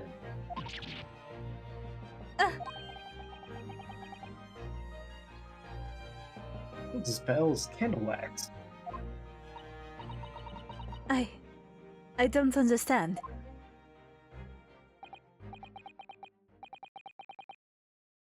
So, Madam Dispels, as you've agreed to my fee, you shall now have the pleasure of seeing this famously great detective in a temporary exhibit at work. Is he going to flex the entire time? Okay.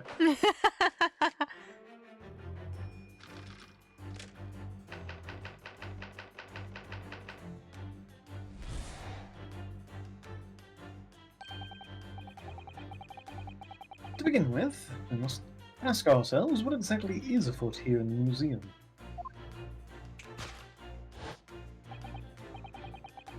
The answer is revealed by the bundle of banknotes protruding so hopefully from your bag.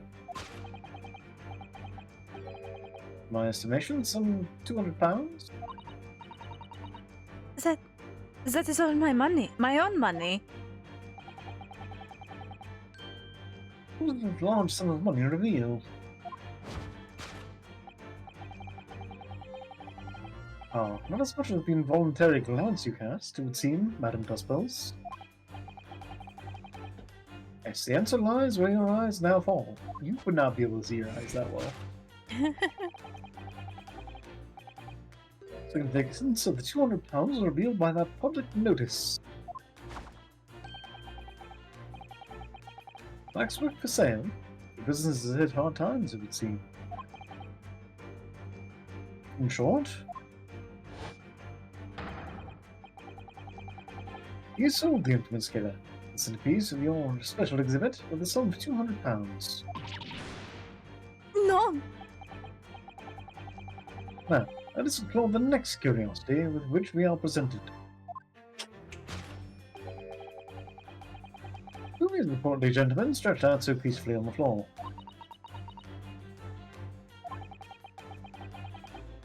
It would appear the man has suffered a severe shock. The cause of which is clearly known to you.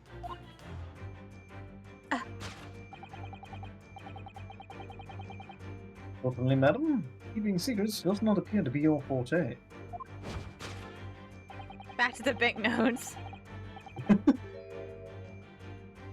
What dealt the man such a shocking blow was the cause? The £200.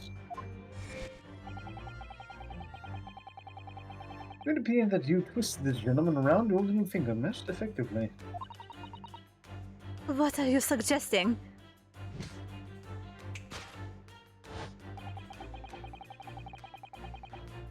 You rashly agreed to purchase the waxwork for the sum of £200.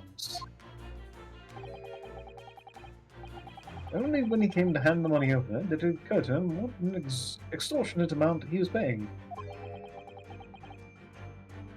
The money was no longer in his hands.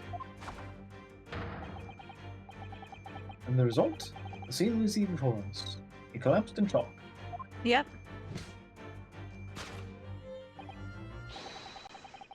Yes. The killer in this special exhibit fetched a killer price. We can only pray that the gentleman's dreams are not plagued with regret.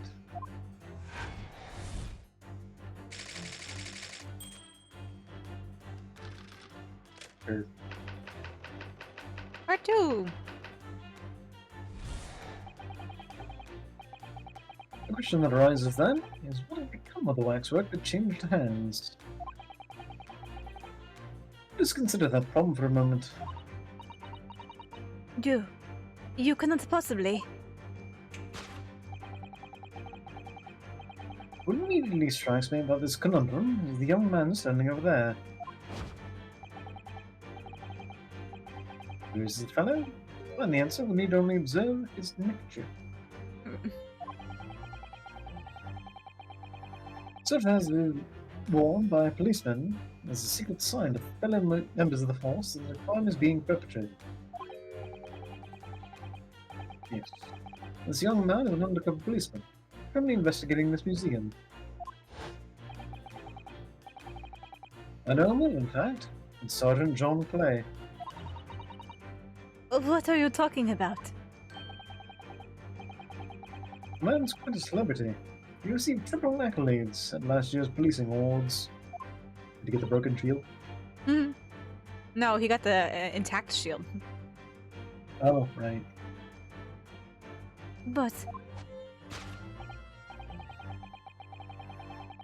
Next, we turn our attention to the old man sat before him with a particularly unsightly visage.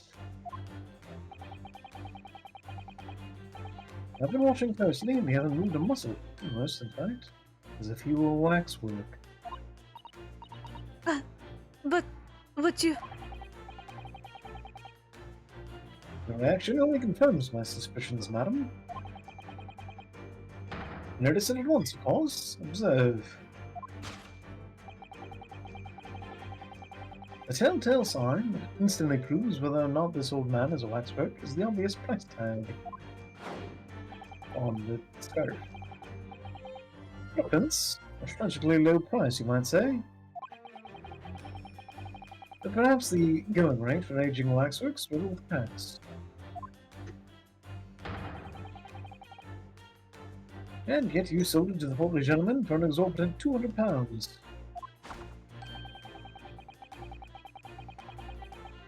For plucky behaviour that sure to attract the attention of Scotland Yard. Isn't that so, madam? I do not...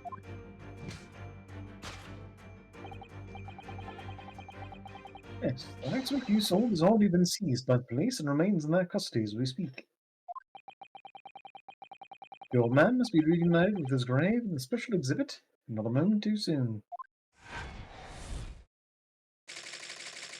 You know, if this is Sholmes's typical working process, you have to wonder how he's gotten so far without us. Is this what John or not Watson? It's not Watson, is it? It's Wilson. It's what John Wilson had to deal with whenever he was Sholmes' partner before he left for Japan. Probably. Yep.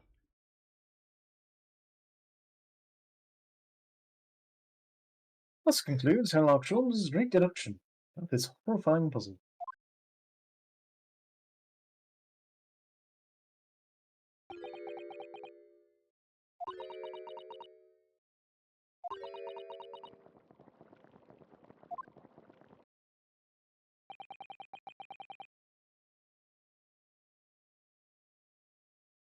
I see I've stunned you all into silence. You have, Hurley. You have. Get in the pot early. And you've obviously upset this young lady in the process. Her cauldron looks awfully hot. If I could bring one point, Mr. Sholmes. Nope, that's Rena's game. Every time they zoom out on the character and like, ah yes, they're the one who's talking. Yep. Oh, the notorious Naruhodo 1 point. Molly is, my dear fellow. According to your deduction, then, the special exhibit featured this old policeman. So, that would mean that he's a particularly ruthless murderer, wouldn't it?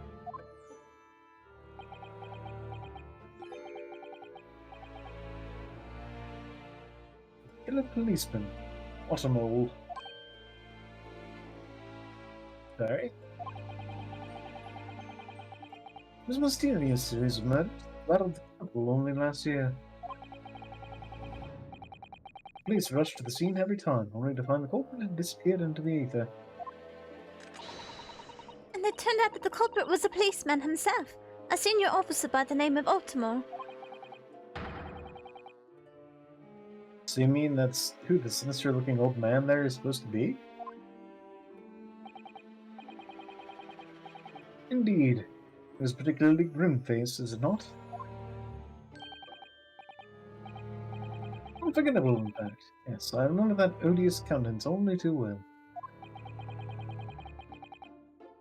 But it's £200, a lot of money for a wax model? It would be enough to afford one of the latest steam carriages, if that puts things into perspective. So it is quite a lot then.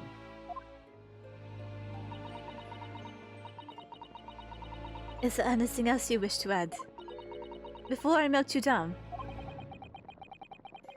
The glowing wax is looking far more ominous. The smell of all that molten wax is starting to worry me. Mr. Sholmes did more or less just accuse her to her face, so... I think I might have to call on your assistance here, Iris, if that's alright. Make some minor corrections. The great detective's great deductions. Of course it's alright. We'll soon set things straight. Well, let's get started then, shall we? Before Madame Tespels vents her anger. Just when I was waiting to hear, my dear fellow. So, Madame Tespels, in accordance with our agreement, you shall now have the pleasure of seeing this famously great detective and temporary exhibit at work. Did we just do that?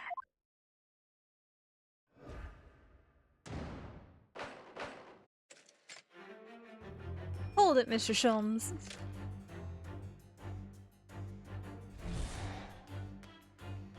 Okay. That's yourself. I'm gonna click through just a little bit, so you don't have to read all the duplicate again. Bundle of banknotes protruded helpfully from your bag. Some 200 pounds.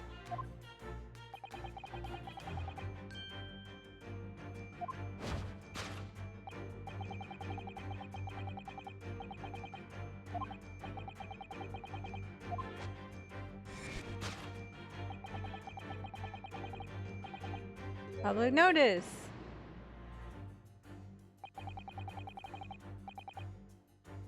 Correction, it's true. I'm not sure she'd sell any of her waxworks, even for £200. Oh? She must pour her heart and soul into making them, don't you think? Over and above the wax. If it were me, I wouldn't sell them for anything.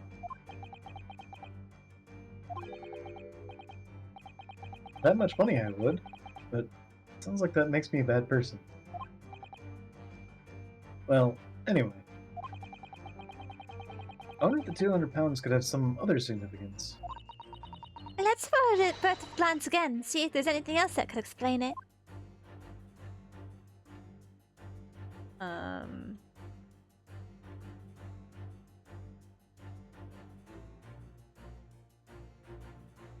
Just looking at the man itself. I don't see much else you can click on. Not really.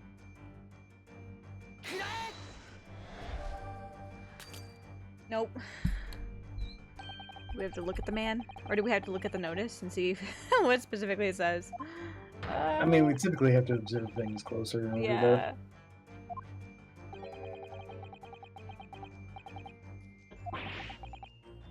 End of the world. I've just realized there's a new dialogue. But I've already gone through most of the conversation, so here we go.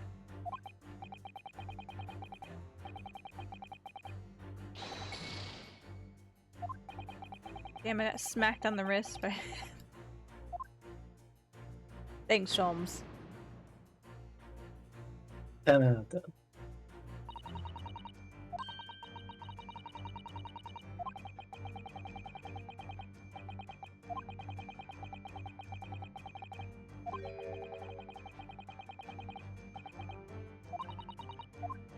Okay.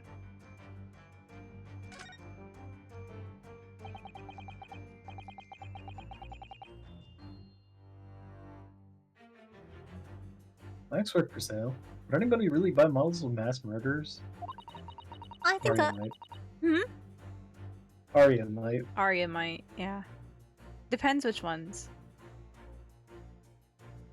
I think I'd rather have £200 in my pocket. Exactly. Buy one of those brand new types of steam carriage. That's what I'd spend it on if I had it, no question. Oh, I'd buy all the herbs in the world. There must be another explanation for the money. And keep looking.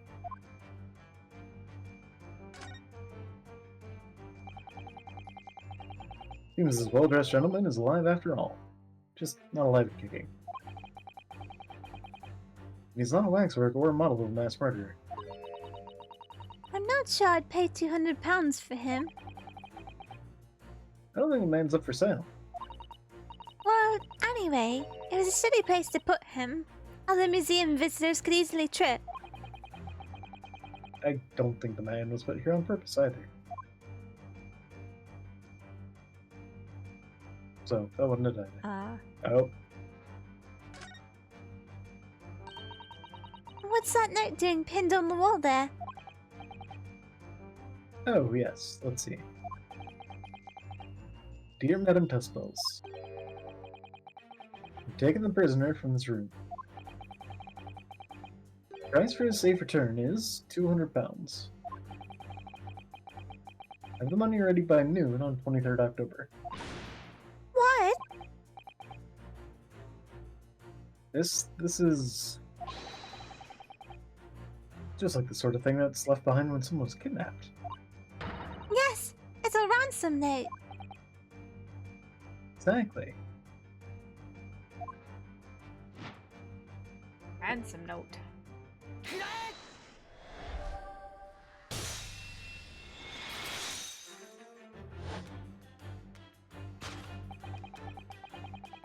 Significance of the £200 is revealed by that ransom note. Points then. We must congratulate these criminals on their inventiveness, abducting the waxwork. £200 is no small ransom fee, but you clearly intend to pay it. The model in question has special importance. So I put together all my money I have. In summary then, the £200 you have in your handbag is ransom money. Now, let us explore the next curiosity with which we are presented. Who is the portly gentleman stretched out so peacefully on the floor?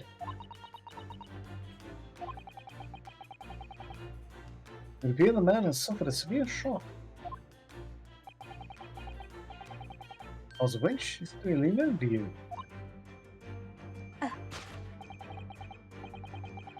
Fortunately, madam, keeping secrets does not appear to be your forte. Dealt the man such a shocking blow as of course the £200. So the Langsberg was kidnapped. Where does that leave us in terms of who this man is? We could just ask him when he comes around. I think the point of this exercise is to understand the beauty of the deduction process, Iris. Yes, you're right. Ellie's trying so hard. We mustn't let him down. Well, there's little doubt that he suffered a shock. That much seems clear. But in that case, what's Madame Cuspel's trying to hide? Let's have a closer look around. What are you hiding? There's a hand. A hand? thing like that.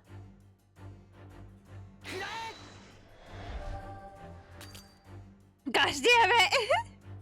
Stop just submitting things! I just on instinct. I'm like, okay, we got it. She needs a third hand to make it go smoothly. Okay, you can smack me. You can smack me, Soph. Okay, please, Soph.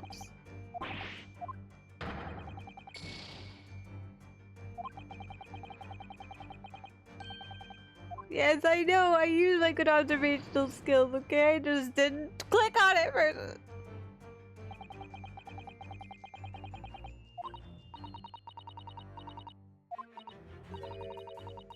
Oh.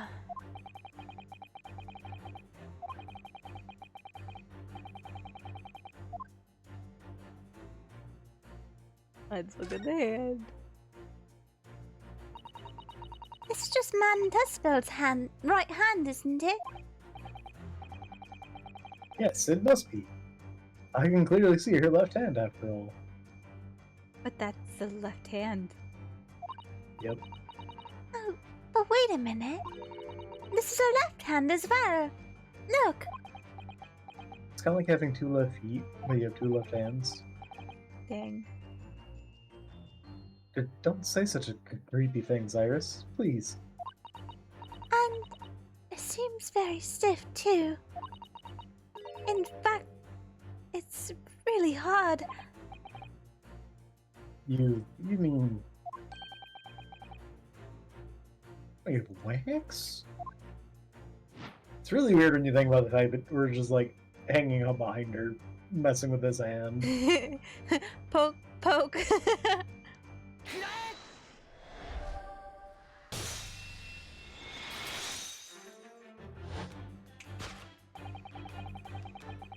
But don't demand such a fucking blows, of course. The waxwork hand.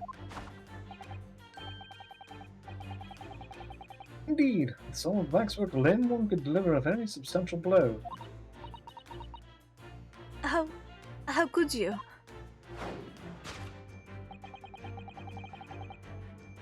A hand protruding from the bottom of your cape. It ought to be a right hand, but closer inspection believes that it is in fact a left hand.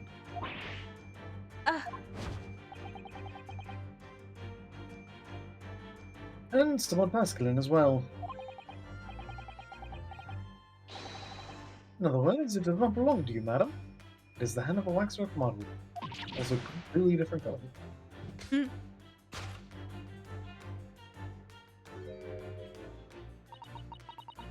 Some of the visitors, my let me start that over.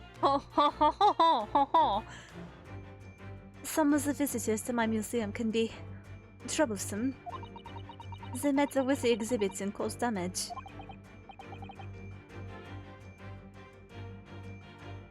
They mean that arm. Yes, this gentleman saw fit to try to remove it as a souvenir.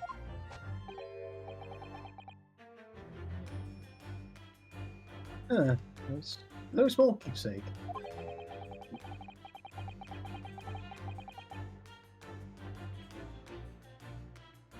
Like having a whole branch of a cherry tree when you go to view the blossoms. I am afraid I had to teach the man a lesson. He's a jerk. He's kind of stupid. He's not going to learn anything. You can turn on the man and try to take the arm back. The result? The we see before us. He is not unconscious. Point we may need to revisit later. For the time being, we have our conclusion.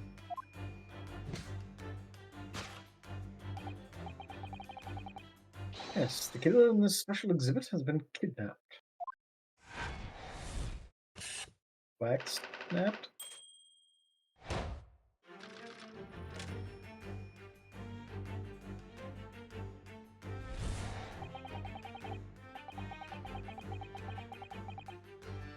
Question arises then, is what has become of a waxwork that changed hands? Let us consider that problem for a moment. You cannot possibly. Alright, we're back to this again. It's the same man. How much changes in the days too. I know. It's neckerchief. According to Mr. Sholmes, the yellow neckerchief is a sign to the other policeman that a crime is underway.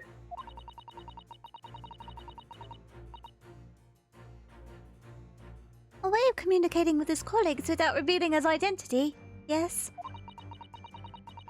It's a secret that's closely guarded by Scotland Yard. But we knew about it for some reason, so it's obviously a very secret secret. Yep. And Mr. Sholmes didn't hesitate to give away. Well, uncovering secrets is any true detective's nature, of course. Right. Anyway, judging from Madame Tespel's reaction to Mr. Sholmes' deduction, I think perhaps we might not have identified the man quite correctly.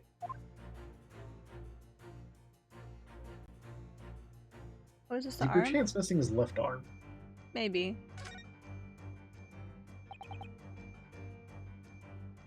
What the? That man has a stub sticking out of his shoulder where his arm should be. Right, that settles it then. Right. This isn't a real person at all. He's a cyborg. His entire arm's been ripped off from the shoulder down. His arm's been... Of course, that ties in with what we just found out. He's a prototype from the Great Exhibition.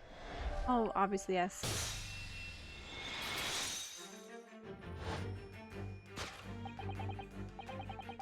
Who is this fellow? To find the answer, we need only observe his shoulder stub. No such boneless human walks the sand. Of that I can assure you. In other words, the man standing here, the young Sergeant Don Clay, is in fact defying all odds, a waxwork model. I seem to remember it was you who concluded he was a real person in the first place, Mr. Holmes. Ah, but it was a test for you, Ryunosuke. Mr. Naruto. He has become quite a celebrity in London, being the winner of no less than 3 policing awards last year. I simply had to make a model of the man. Right. What other explanation could there be? And it was the detective's arm that was pulled off by the man on the floor in the special exhibit, wasn't it? Next, we turn our attention to the old man sat before him with a particularly unsightly visage. I've been watching closely, and he hasn't moved a muscle, almost in fact, as if he were on waxwork. But you... Reaction only confirms my suspicions, madam. And you said it once, of course. Observe. Telltale sign that instantly proves whether or not this old man is waxwork is the obvious price tag. Killer policeman called Ottermole, was it? Was he well known? It was all over the papers last year, but I can't say I know what he looks like. It's a very low price, though. Threepence isn't much money. Only enough for a few measly hours of gas in Mr. Garrideb's delightful lodgings, in fact. So this is the special killer taken from the special exhibit, is it? Waxwork that somebody stole from the museum and tried to ransom for £200. Is this crusty old killer policeman Ottermole? Really? Perhaps we should have a good look around again and see if any other ideas crop up. Also, if he was stolen from the museum, then... Oh. Well.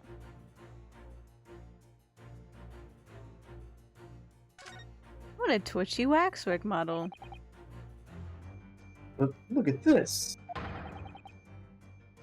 The old man's tapping his foot like crazy. He seems to be fast asleep, though. He's not tapping his foot consciously, then? So you mean... he's haunted? It must be a twitch. Never mind that. The point is, the waxworks don't tap their feet. Oh, twitch! Look at his arm, too. We've seen a scarf like that somewhere else around here, haven't we? Oh. Is that the Pat and Rolly scarf? No, he's talking about the yellow scarf on the arm. Oh, okay.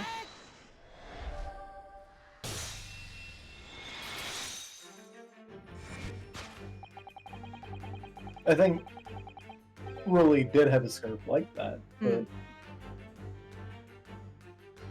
the telltale sign that instantly proves whether or not this old man is a waxwork is the obvious twitch.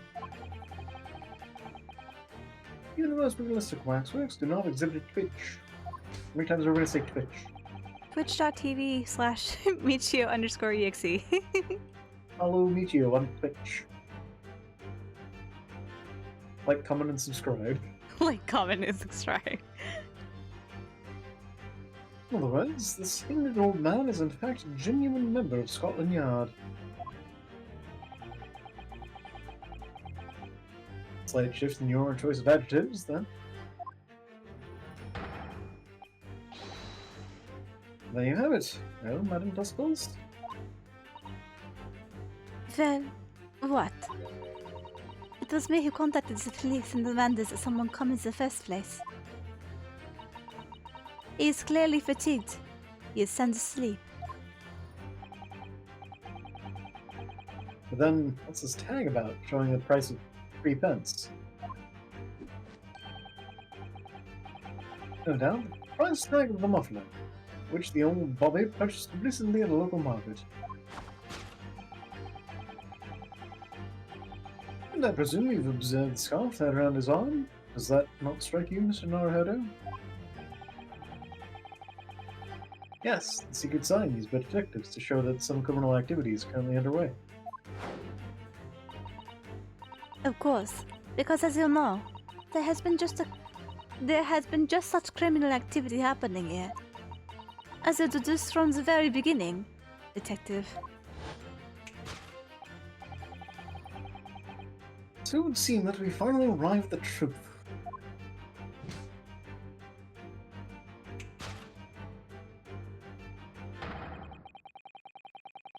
The last word of the especially ruthless killer from the special exhibit has been kidnapped. Yep, we determined that. Yep. Scotland Yard are already investigating. So why are we paying this man to do anything? The model's whereabouts remain a mystery. Thus concludes Sherlock Holmes' great deduction of this horrifying puzzle.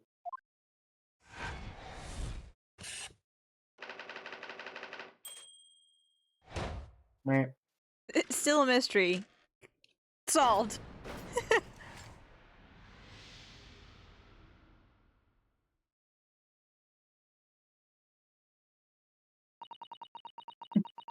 My work here is done. Well, you didn't do anything. It flies off into the sky. Also, Screaming like a cicada. Screaming like a cicada. It is that time of year.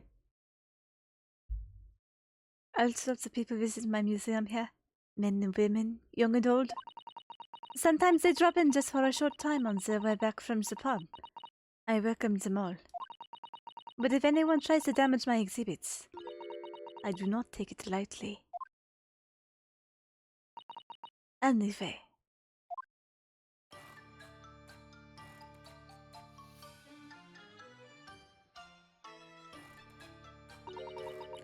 Your great deduction was even more enchanting than I had been led to believe.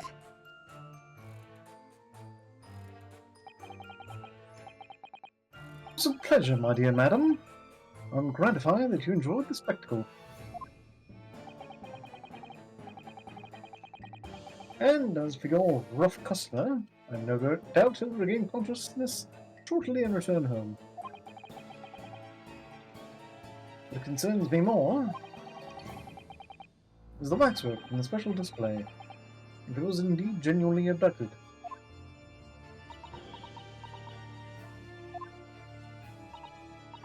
Yes, tragically it was. And I would ask you to recount to us the events surrounding the stolen waxwork. As much detail as possible, if you please. Very well. But after I have told you what I know, I must insist that you return to your work.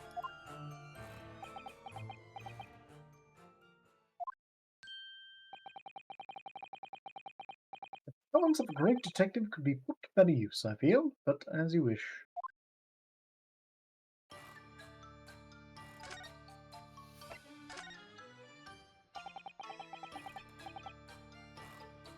Tell us more about the stolen waxwork, please. It was some days ago now, when I came here one morning. I immediately noticed that the waxwork was missing from the special exhibit here. This is your most prominent display, so that's why the curtains were closed. And I found the ransom note in its place. It must have broken in during the night, taking it then. So this waxwork that was stolen, it was a model of some horrible criminal, I suppose.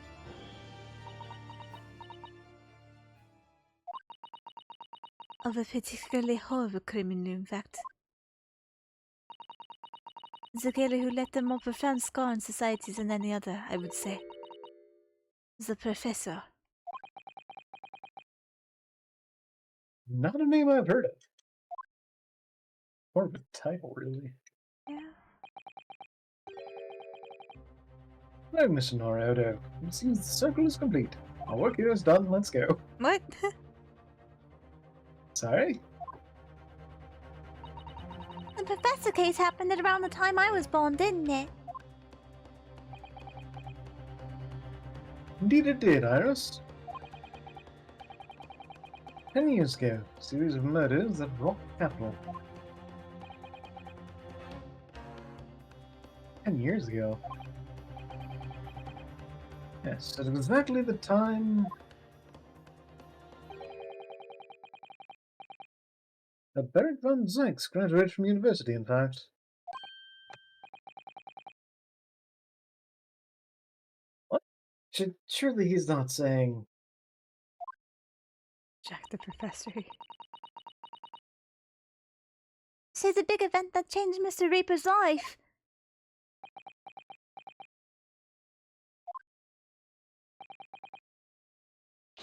As you surmised, in this professor's case. Who was this professor, then?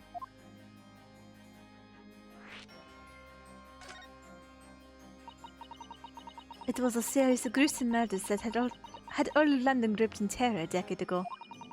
After 5 victims were killed, the man was arrested and put to death.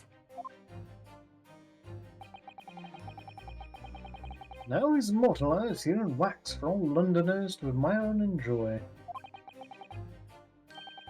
Though, of course, he happens to be absent at present, on account of the abduction. But I don't understand. How is all this related to Lord Van Zykes?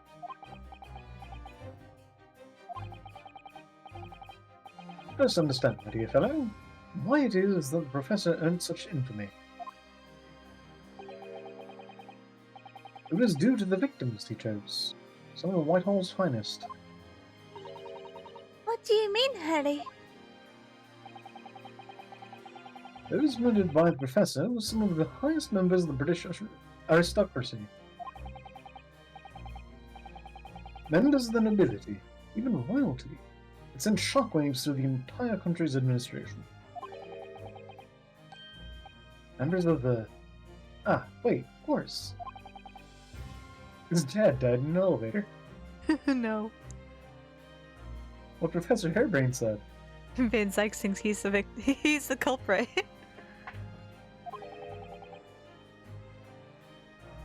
Lord Van Zykes is from a family with noble blood. Oh gosh.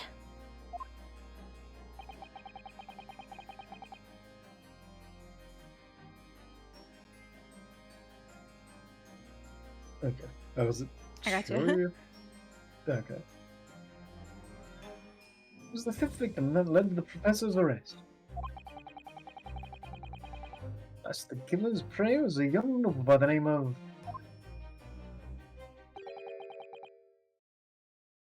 Clint Van Zykes. No. I don't believe it. Van Zykes? Our Edgeworth? I'm sure you can piece together the rest for yourself. In the wake of his older brother's murder, young Beric pursued a career as a prosecutor.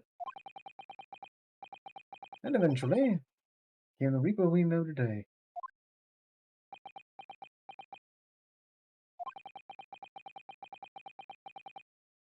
I had no idea Lord Van Zyx had such a tragic past.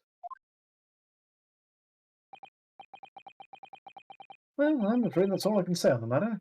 For the time being, at least. After all, I have work to do. As waxwork exhibit.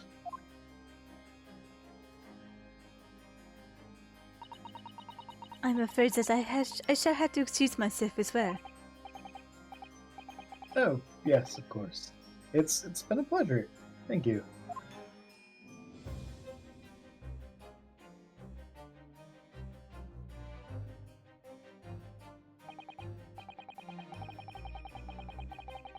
Well, none of the predicted scenarios I've been analyzing involve you coming to visit me here. That probably wasn't Ryunosuke.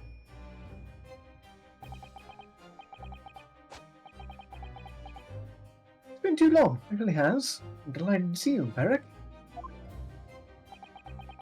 It's been 10 years. And here we are, meeting in a prison of all places. I can't forgive myself for what happened, Mr. Hansman. I just can't. I still can't believe it could happen. Tomorrow, the court will decide. Yes. I have a young Eastern man acting for my defense. He seems reliable enough, though. It was an accident, a terrible accident. He assures me he can prove it. I must He's a warn you. British Nazi. Hmm. Oh, I know. I've heard already. You're going to be prosecuting, aren't you? Yes. As I returned to England, I've heard lots of stories. Barrack, are you really... What? Never mind. I know that you have my best interest at heart. My friend is on trial. I wouldn't entrust it to anyone else. I fully understand. Thank you, Barrack. Until tomorrow, then. I'll see you in court. Staring at us. To be continued. A word from our sponsors? Yes. Perfect. If we're going to timing keep on that. going? Yeah, I think we'll go another hour if that's okay with you. Yeah. Yeah. Okay, so We had a to be continued, so I wasn't sure. I know it would be a good stopping point, but I feel like we could go for another hour. I crave the Ace Attorney. It's been a month, We can go Yeah. a little bit, Plus if we're getting into like the what's the word? If we're getting into the court side of things, it's easier to kind of take a break there. Okay, so anyway, we're going to go take our ad break here real quick to keep pre-roll ads off for you guys. So if you'll hang tight real quick, we will be right back.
Alrighty. We are back from that.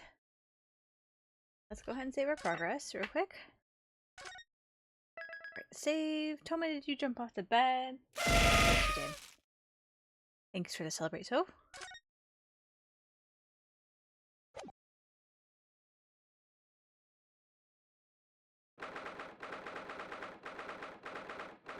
October, 8:52 a.m. The Old Bailey, Defendants' Antechamber. Can't believe it's been 6 months since I was last allowed to work in court. And now here I am, back at the Old Bailey. Facing my arch nemesis, the Reaper.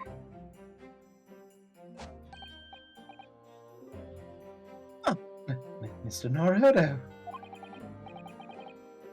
Good morning, Professor Harebrayne. I don't understand. Doesn't make any sense. The atmosphere of pressure in here is off the charts. I've never felt anything like it. It's crushing me. Somebody. You saved the cloud hair. I feel it every time I'm here. That gravity. Thanks for the celebrate, Asfar, and also thanks for the welcome back, Chai. This is Britain's highest court. What are you telling me? It's fitted with some kind of device that can actually control air pressure? Not quite. They got HVAC back in the early 1900s. Damn. I think it's probably all in mind.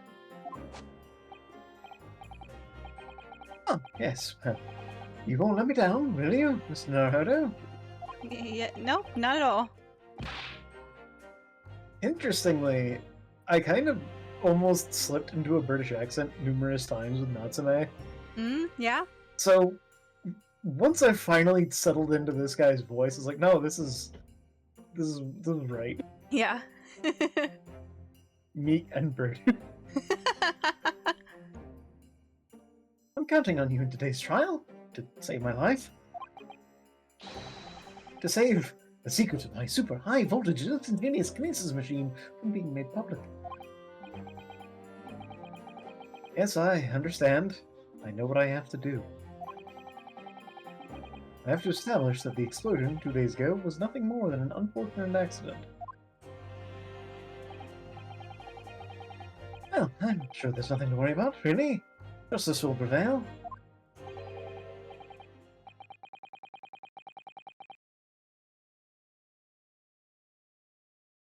Who?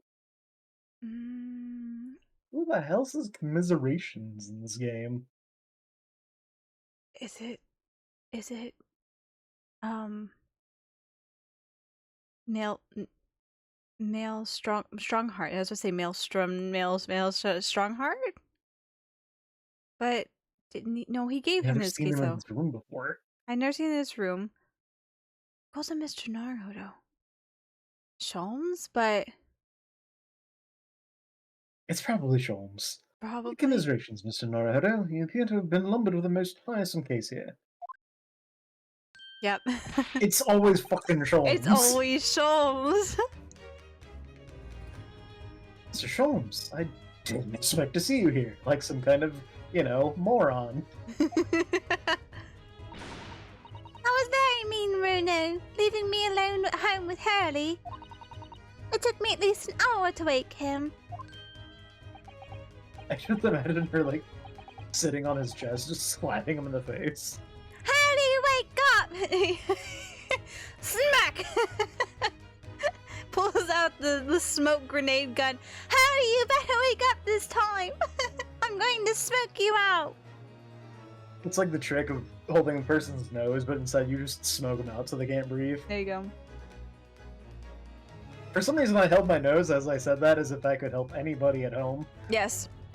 I know you say that, and I immediately go back to last night when we were watching Bungo. Was it Rampa woke up? Achi? Was it? Yeah. Huh. Oh, is it... Are you... Sherlock Holmes? Indeed, sir. I'm he. Airlock. Oh. You're back, gotta feed the kitties? That's a very important thing to do. Please go feed the kitties. Oh, hi. What about your exploits? Even whilst living in Germany. Ah, yes. Ron's magazine is on sale in Germany, too. This month's installment was sublime. Your deduction in the adventure of the Silver Blaze was wonderful. Ah, yes. Memorable case indeed. It concerned a snake, I seem to recall. No, that was a speckled band. Well, thank you for coming. I do appreciate your support. Or at least Iris's. Mhm. I'm sorry to disappoint you, my dear fellow, but I'm afraid I can't stay. Oh. I have urgent business at Madame Tuspel's. You mean your waxwork job? No, no, the waxwork production, of course. Madame is engaged with my services. And you know, today's kind of a day for the handball. Ah, so you're trying to get to the bottom of that ransom note, are you? The week's wages depend on it, as does the safe return of the waxwork, naturally. Yes, the highest priority, the return of the waxwork. As such, I intend to give it my undivided attention. Can you give anything your undivided attention? I don't think you can. Your only saving grace is the fact that you don't have the internet and a smartphone. Hmm. Oh, well, never mind then. I understand. Yes, my skills of observation and reasoning, resolving the matter, see a proverbial pie. I shall return forthwith. Well, fifthwith. Or 6th with? Seventh is too many. 7th is too many. You know, ideally we would like to see you first with. Well, until I solve the case, I shall have no money to afford a pie of any description. Oh, and you must absolutely give it your full attention, Harry. Quite, Iris, quite. But if life is riddled with irony, you know. Whenever I give something my full attention, I have a quite insatiable desire for a pie. You can't afford a pie, so you're in luck. Hmm. Only universe of intractable mysteries, you might say. Oh, yes, quite, definitely, absolutely. I totally understand. Is someone a little starstruck? I wish you the very best of luck, Professor Harebrayne. Oh, hi, thank you. Before I depart, Mr. Naruhodo, what do you, if you please? What's this about? He wants to give you a nibble. Oh my god. As you've remarkably little grounding in science, I feel I ought to inform you. As compelling as the super high voltage instantaneous kinesis hypothesis may be, practical implementation, such as was attempted by the professor at the Great Exhibition, is quite impossible. But the professor said the demonstration was a success. Yes, it would appear that he fervently believes it was. I've read Professor Bunnybrain's paper about it too, Runo. And I have to say, I'm sure it can't be done.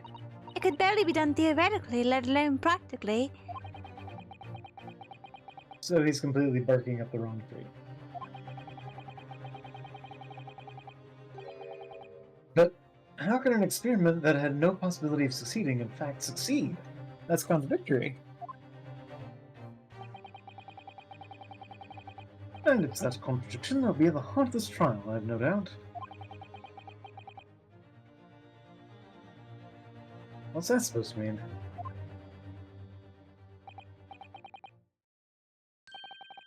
Well, I must hurry along.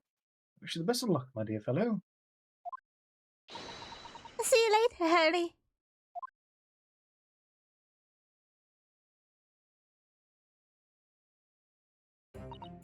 Well, it looks like you're on your own today, Bruno. But chin up. You can do it. Oh, what about you, Iris? No, I'm afraid I can't help. I have something I need to do. No, we need an assistant. You're on It's your own. legally required. No! You can't make me. I'm going to go ride in a balloon. Your assistant's going to be Natsume today. I see. It's going to be a big surprise for you when you find out what it is. That sounds ominous. Is it a wax simulacrum of Naruhodo? No, it's a wax simulacrum of Susato. So he can have an assistant.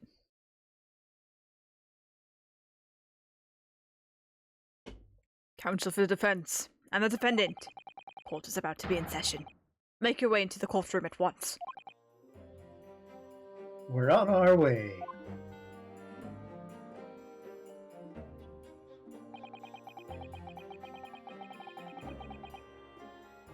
An experiment of the laws of science say can't possibly succeed. Hi, Vampy. Hello, hello. Welcome in. And a scientist who's convinced that it did.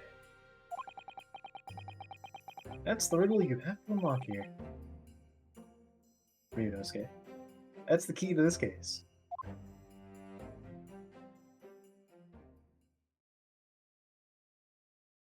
Let the trial begin. Oh, Tomo. I don't know if you can hear him whining. I brought him. I went to go retrieve him, and he was sitting in my parents' room. And of course, he was asleep. So I was, oh, that's fine. But then my mom started like poking on him and riling up. I'm like, oh no. And now he's like restless. He won't go lay down. Resting your hand and charging your iPad after starting on a commission sketch.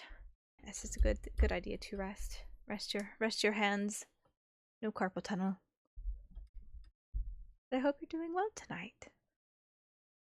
23rd October, 9:10 a.m. The Old Bailey Courtroom.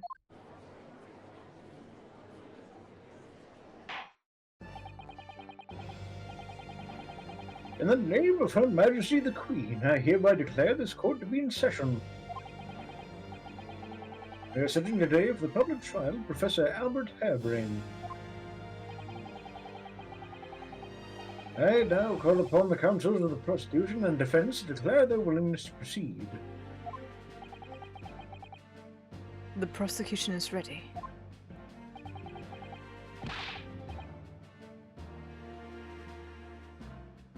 I think I've had issues where I hold a pen where like my thumbnail will press it on my pinky, but I kind of get that, holding a pen weird.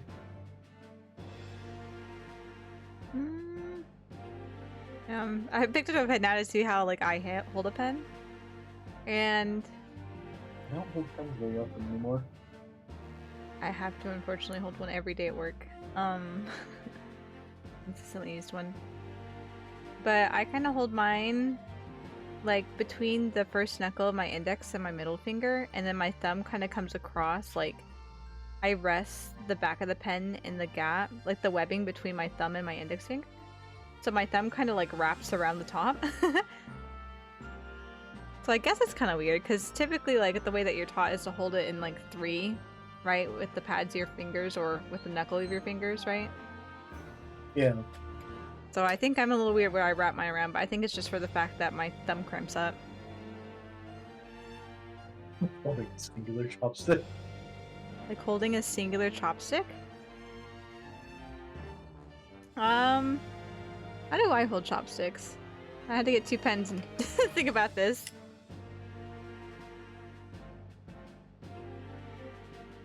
My fingers don't really press against each other that much when I hold chopsticks, rare as it happens. I know, I might be weird how I hold chopsticks too. But I have like the chopstick on the bottom will rest in the webbing between my index and my thumb. And then I use the pad of my middle finger to hold the bottom one stasis.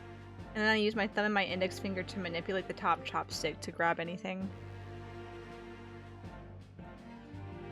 I hold it like that, but the way I hold my pen is similar, but the thumb wraps.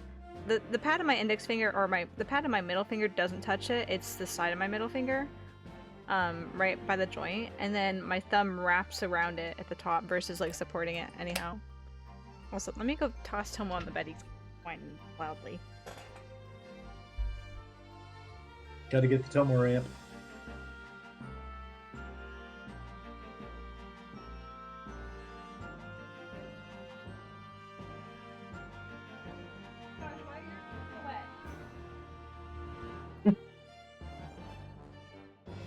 Standing at the door, whining like, let me out! And he's gotten himself into such a tizzy his feet are wet from sweating.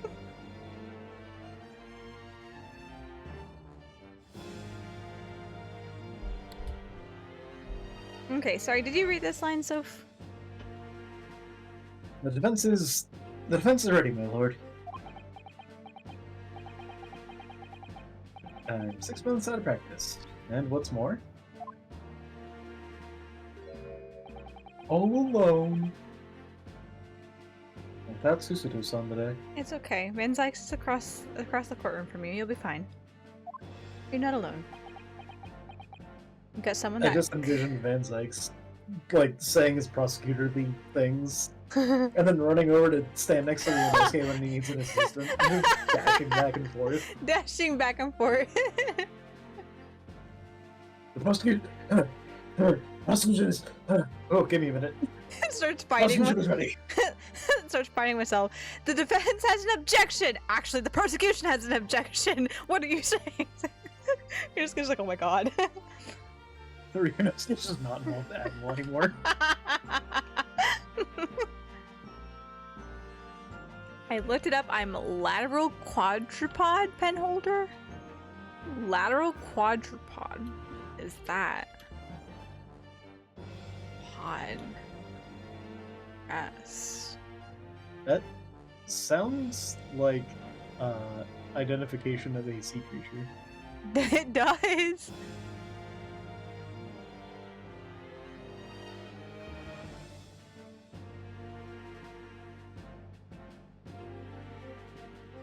Huh.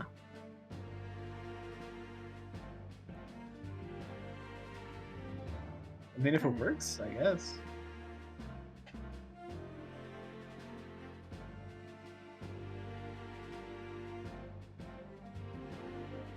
Yeah, I hold mine lateral quadrupod too. Weird. Well, I guess maybe not. Maybe mine's dynamic quadrupod. I feel like you lose a lot of control holding it that way. There's a lot lateral quadrupod. I guess if most of your movements are in the arm anyway, it doesn't sort of matter. It's like, well, I guess lateral quadrupod, or at least, hold on, many different pictures holding. Is it like braced with the? It usually leads in. Okay, so you use your middle finger as like the stabilizer.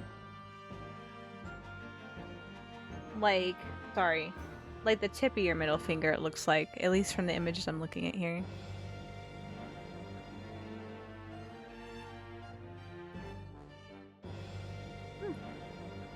I think I hold mine somewhere between a dynamic to a lateral quadrupod, because it sits in the webbing of my hand and it's supported by the side of like the left side. I'm right-handed, so the left side of my middle finger. So like on the knuckle I have a little like callus, but the tip of my index finger supports the top, and then my thumb kind of wraps around, and so the back of the pen sits in the webbing. I didn't even know there was names for all this stuff. I never really paid attention to how I hold a pen. I never pay. I hold a pen enough to write clearly.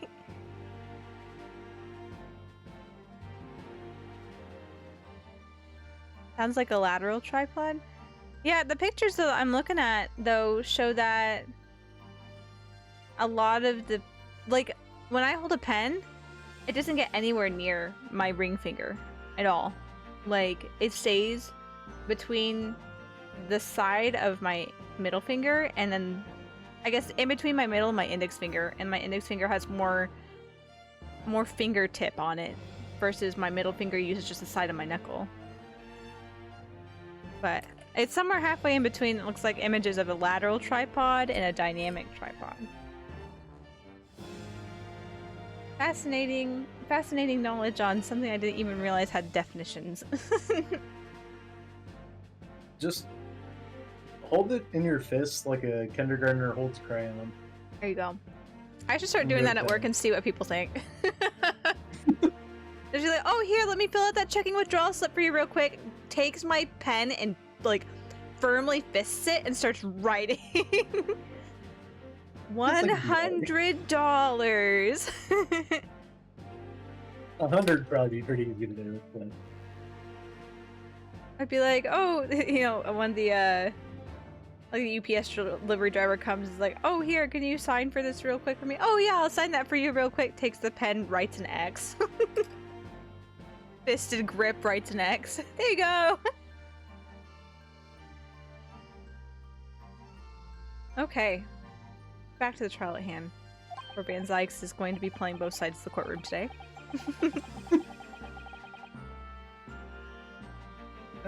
Is it just my imagination, or does the air in here feel even more oppressive than usual? So, do y'all like my new HVAC system? What?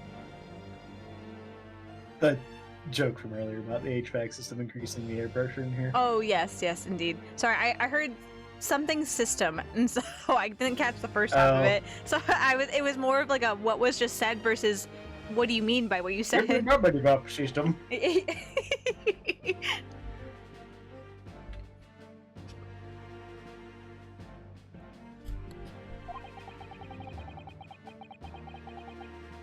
I must say, I recollect the victim of this case all too well, Mr. Asman.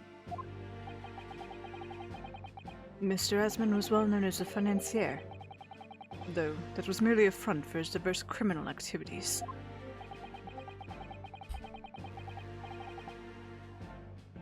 It was only a month ago that a man appeared in court prosecuted by you, Lord Van Zykes. Van Zykes, you were doing court work without us? I think we knew that. I don't remember that. It's been so long, so... Been a bit. A month ago was when the last time we streamed this. I can't remember what in the game happened a month ago. It's just what was discussed beforehand.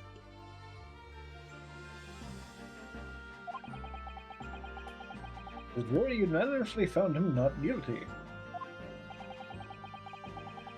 Because every member of the jury had been bribed by the same. Oh, right. Yeah, they were talking about that, weren't they? And how this was like the Reaper's work, him dying. These powerful London criminals are prepared to go to extreme lengths to keep their freedom. I mean, yeah. 2 days ago, on 21st October, Mr. Asman met his end. Work of the Reaper, was it?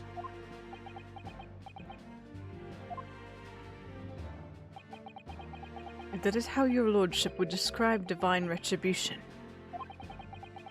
But the fact remains that Mr. Asman's death was a direct result of the actions of the accused, Professor Harebrayne. Very well, then. Now, ladies and gentlemen of the jury, you've been selected at random to represent the will of the people. The 6 of you ready to fulfill your societal duty? For a change? Oh! A new person for once. Huh. Your head is the shape of a can. The shape of a can? Is that what you said? shape of a can. It is the shape of a He can. is cylindrical. Maybe he's been to From the- SoupCon. Neck to the top of the top hat. Maybe, yep.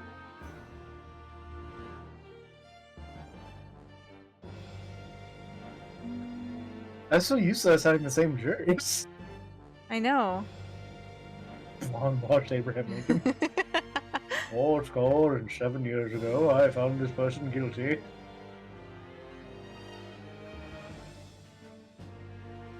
I am most gratified to have been selected to carry out this important civic duty, my lord. To have a man's fate in the palm of one's hand. Oh gosh, oh golly, it sends shivers down my spine. Oh.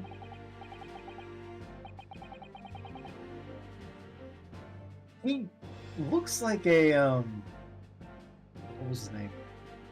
Tim Curry character. I don't know the character, but I could definitely see this being a Tim Curry character.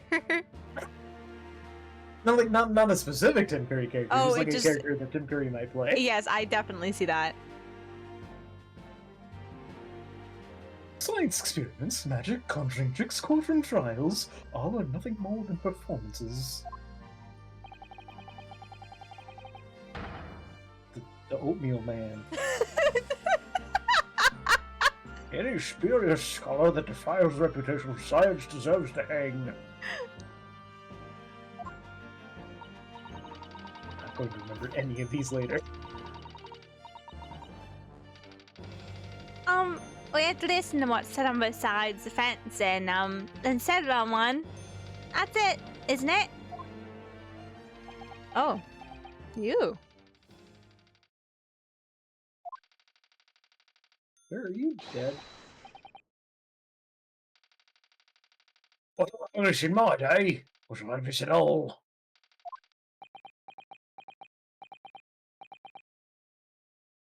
That's the police killer, Harebrayne lookalike. Again. Hope y'all like the sound of my voice. And he's as exhausted as ever, it seems. Now, as I'm sure you're all aware, the incident we are here to judge today tragically. Hold on. Judgment must be passed elsewhere. The incident we are here to judge today tragically took place at the Great Exhibition shortly after its opening. Imagine the judge if you like, here, let me tell you about how we start the trial here.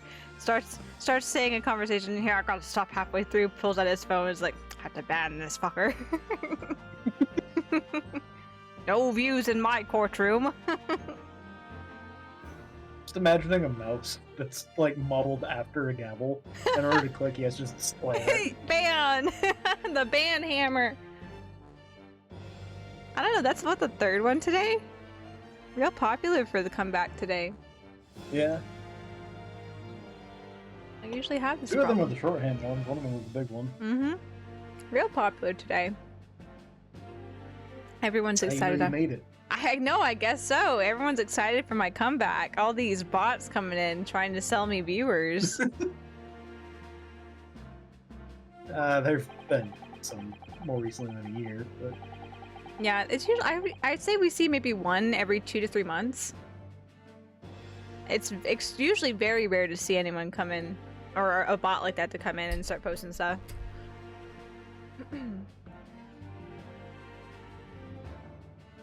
Though the death toll could have been far worse, with the exception of the victim, no one was killed.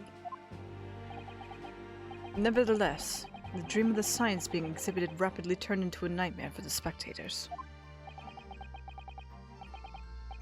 our last one was 3 months ago. The tragic turn of events, and as such, the eyes of all London, no, the world, will be on this trial again. It is our duty to reach a swift and just conclusion, I feel. So, opening statement, please, Lord Van Zykes. At the heart of this incident is technology never before demonstrated anywhere in the world. Science's latest developments, I take it. Government is keen to capitalize on the Great Exhibition to improve Britain's technological advantage. The technology being demonstrated by the accused was described as a super high voltage instantaneous kinesis. Oh, Lord!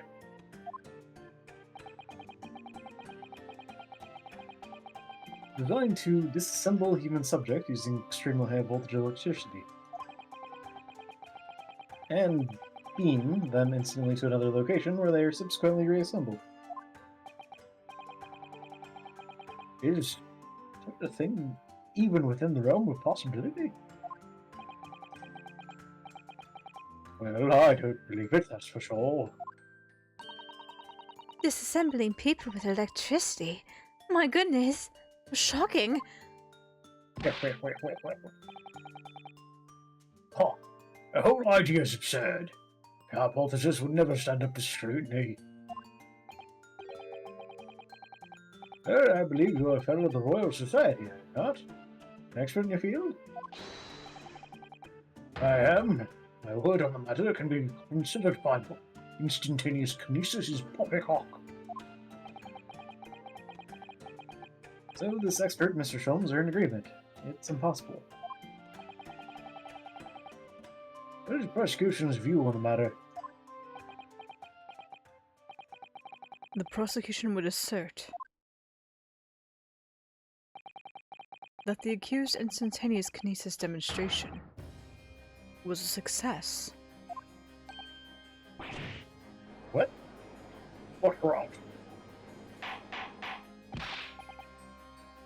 Order! I'm just saying this to be contrary. Well, I mean, the man in the cage was found in the tower, so True. something got him there.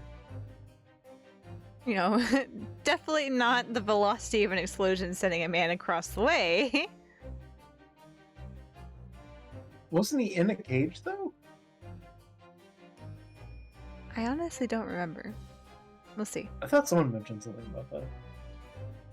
The professor's hypothesis is currently under investigation by the British government. If it is deemed to have merit, a substantial research grant would be made available. The accused... He's not a murderer. Yeah. The accused made use of the invention built on his new hypothesis to take Mr. Asmund's life, in order to be the sole benefactor of the grant. But... This disastrous demonstration was no accident. It was carefully designed from the outset to end the life of the victim.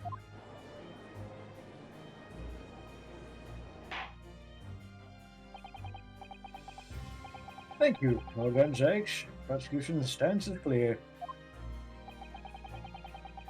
You will now bring forth witnesses to substantiate your claims. Gladly, my lord.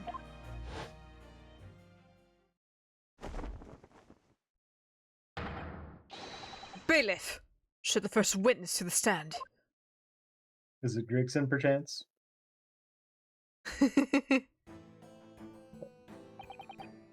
Witnesses, state your names and occupations for the court.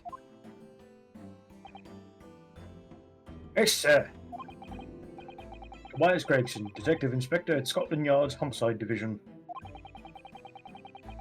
I was on duty at the demonstration on the day in question and in charge of the following investigating.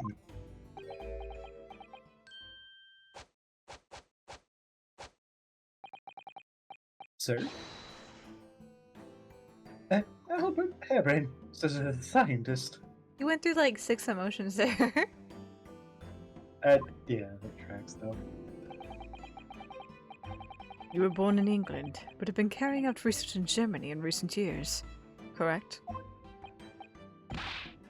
Yes, that's right.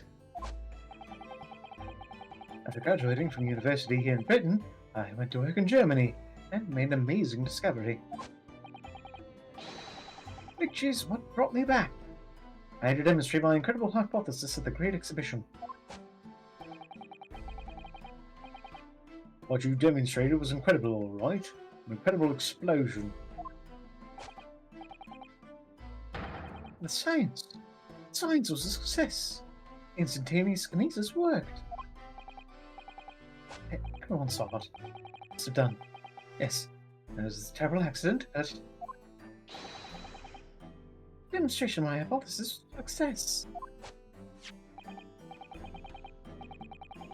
Well, that much is undeniable, as shown in this photograph taken by the forensic investigation team.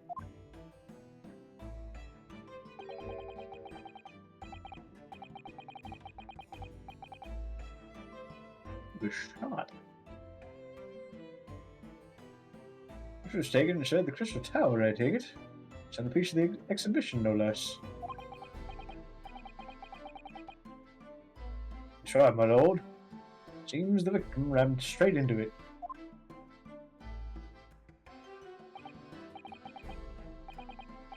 I see.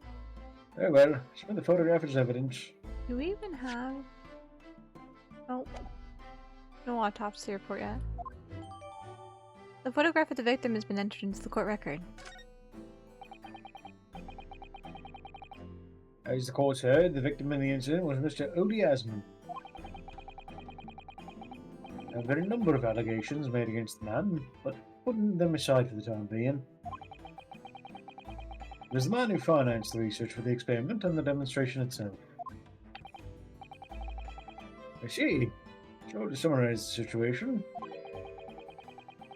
the defendant is accused of taking the life of the man who funded his work. That'd be correct. Exactly. But couldn't it be the explosion was caused by some malfunction in the apparatus used for the demonstration? That's right. Must be it. My splendid machine. My poor splendid machine. You saw it yesterday, didn't you? They can't even examine the records thanks to the Special Dispensation for Scientific Equipment Act. Oh, what? Package? The package? With that being the case, how can the facts be established? How can it possibly be determined whether this was an accident or a deliberate and a malicious act? Extremely simply, my lord. I beg your pardon. Isn't that right, witness? What? Sorry, me? No, your neighbor. Yes, sir. It was murder, plain and simple. Anyone could state that with complete certainty. Until 8 hours from now when we all change our minds. Well, maybe it's still murder, but not on this guy's fault. Yeah. I mean, it's Ace Attorney, it's murder. What? How can he possibly think that? Thank you, Inspector. I think we had better proceed to formal testimony. You explain to the court on what grounds you claim this experiment to have been a front of murder.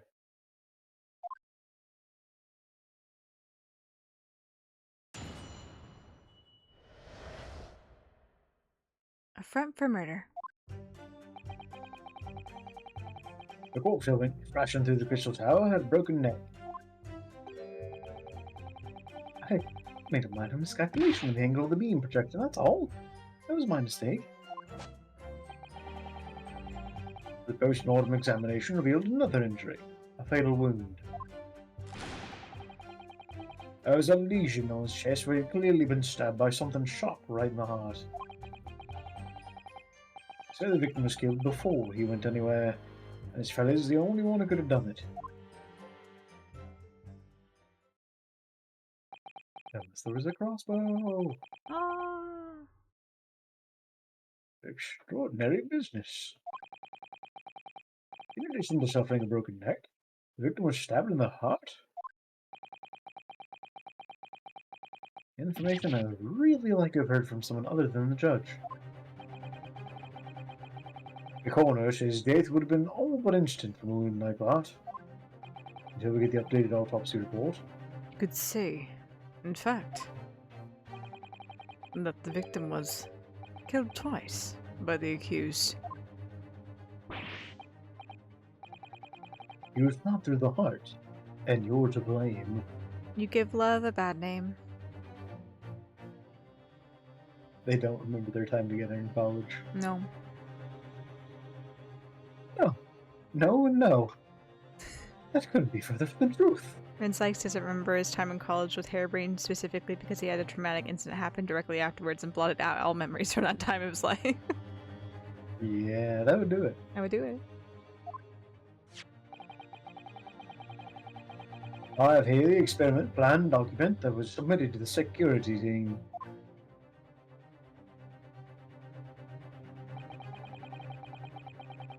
The victim stored himself inside something called the birdcage, ready to be beamed instantly.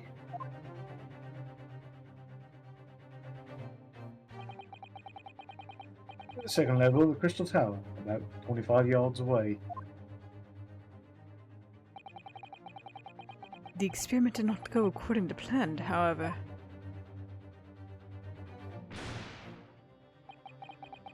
As the machine was put into operation, there was a large explosion. The blast caused the beam transmitter to point higher than intended. Accordingly, the kinesis resulted in the birdcage materializing in midair, from where it subsequently fell, crashing through the glass of the Crystal Tower's large round window.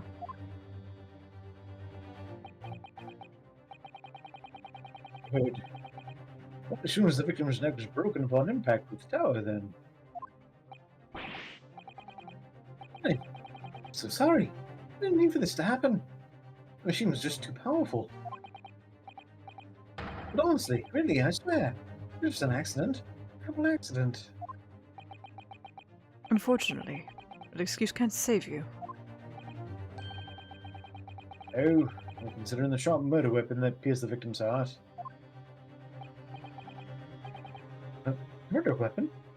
What are you saying? This is the autopsy report submitted by the coroner. The prosecution would like it entered into the court record. Request is granted, counsel. The autopsy report has been entered into the court record.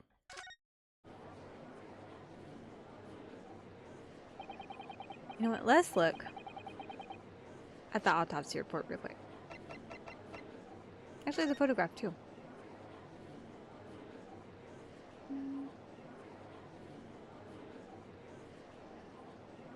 Strapped in. He's strapped in, and the top is intact. And he wouldn't have been able to break his neck from that. Well, depending. You could technically get whiplash on that. I guess. Because he's not fully secured.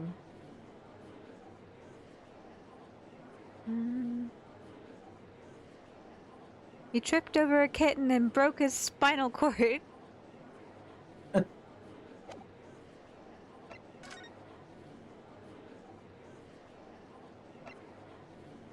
Hemorrhage of a wound to the chest that pierced the heart, inflicted by a sharp implement. A broken vertebra, most likely resulting from impact after a sudden fall from considerable height.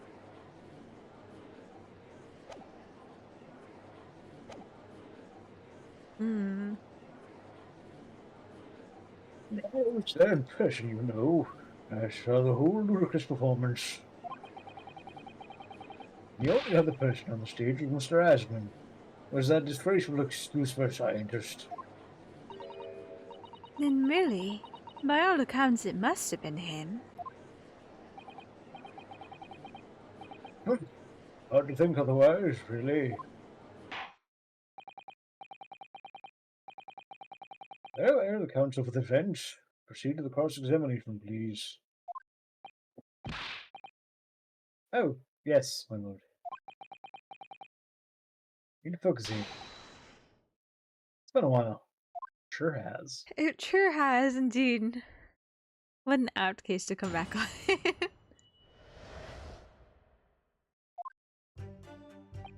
The cross swords.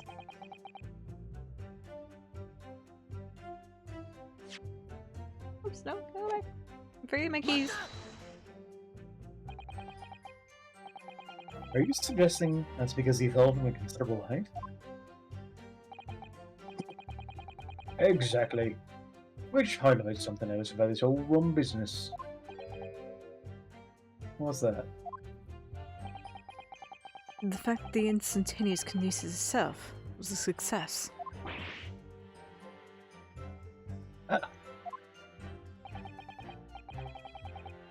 After the explosion, the cage with the fella inside suddenly appeared out of nowhere in midair. Although the experiment ended in disaster, the so-called instantaneous kinesis did actually occur. Remind us, Professor. What was the cause of the fatal disaster? I made a minor miscalculation. Why am I reading the green text? It's okay. So the angle of projection is critical, is it? And you calculated it yourself, personally? Absolutely. Calculation is far too complicated for anyone but me to carry out. Only you got it wrong, didn't you? Yes, that's right. That's the point. Calculation is so complicated, even I can make a mistake. Do people fall for that brazen confidence? I should try it. I don't think you can pull it off. Hmm.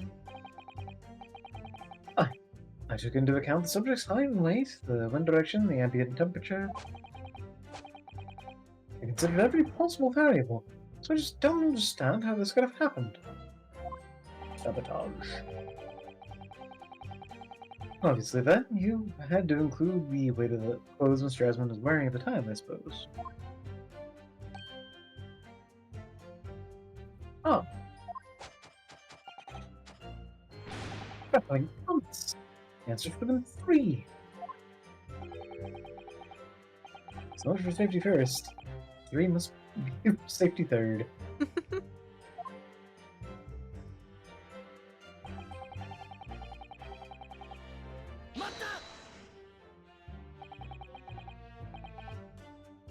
Another fatal injury, you say?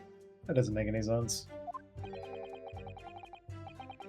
I didn't think I'd ever spell this out, but here we go. Just because there were 2 fatal wounds doesn't mean I'm saying the victim had 2 lives to lose, does it? You're right. Obviously, at first, we thought the bloke had died due to his spine snapping in half as well. At first, that was the first thing that you saw that corpse. The first thing you thought was, he died from a broken neck. Yep, it's so obvious from the picture. Yep. But you're saying that's not the case. You'll get your answer once I finish my fish and chips. If you don't keep butting in every few seconds. But you never finish your fish and chips. True. I'll never get your answers. We all know it's bottomless bag. The victim plummeted 30 feet into a glass tower. It would be reasonable to assume that was the cause of death. Not the blood spurting from the wound on his breast. Nope. Right, that's what we all thought. But it was red herring, wasn't it? You like those, don't you? He wants to fry it up. Okay, we're hitting the top of the hour here real quick. We'll probably finish out this cross-examination and get to a stopping point from there. So in the meantime, we're going to take one more ad break real quick and be right back to finish out the night. So hang tight, guys.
Alrighty.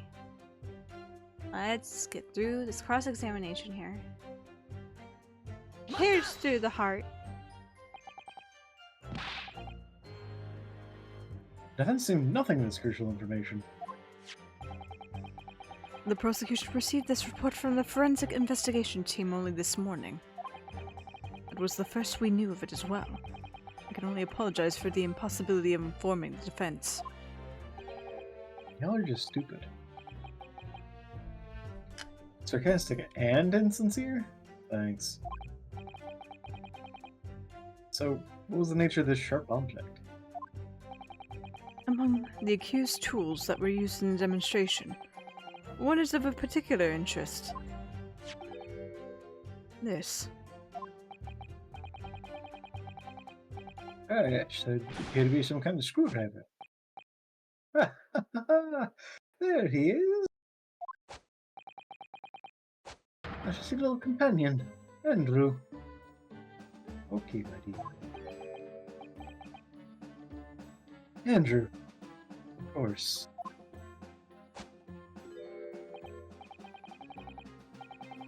Huh. You know each other already? These are my dear friends. Like all my tools.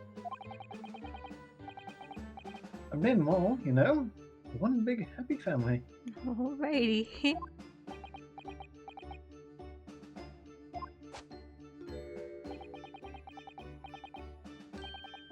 Andrew is my flathead screwdriver, of course. His brother, Michael, is crosshead. Well, it would appear your beloved Andrew has a red stain on his shank. Ah, that isn't... It's blood. Beyond all reasonable doubt. No. See, obviously it wasn't Albert. Andrew was the killer.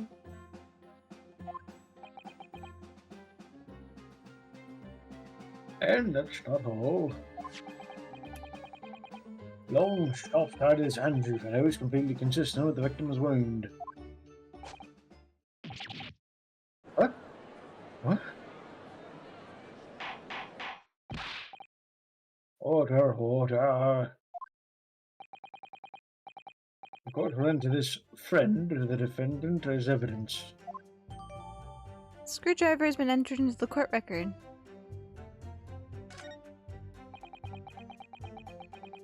One of Professor Harebrayne's tools is the murder weapon. Great. I want to look at it real quick. Let me look at... I would like to see Andrew.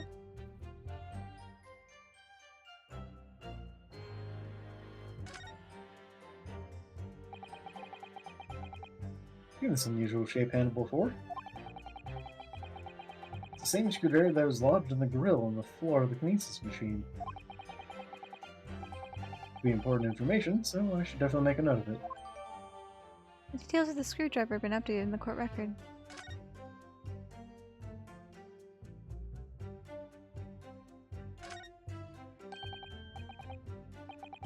This is blood, Mr. Hasman's no doubt. This is the problem with looking at murder weapons.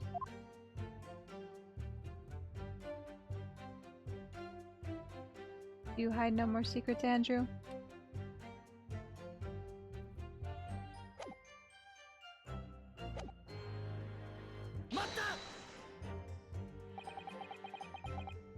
What grounds do you have for saying that? Oh, you really need to ask. There were only 2 people on that public experimentation stage, and from the whole crowd. The victim, Mr. Hoodie Osman, and the accused, Professor Harebrayne. And we know for certain that before the experiment, the victim was alive. That's right. I saw him with my own eyes. Furthermore, following the explosion in Kinesis, nobody went anywhere near the body. In other words, only someone else on the stage with the victim could have possibly done it. Do you have something to say?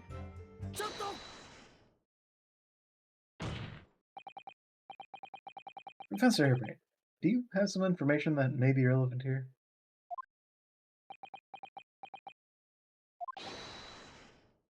Professor?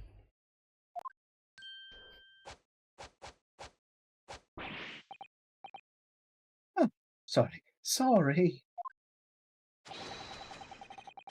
I'm just calculating the optimum coefficient of electrolysis to separate molecules in the human body.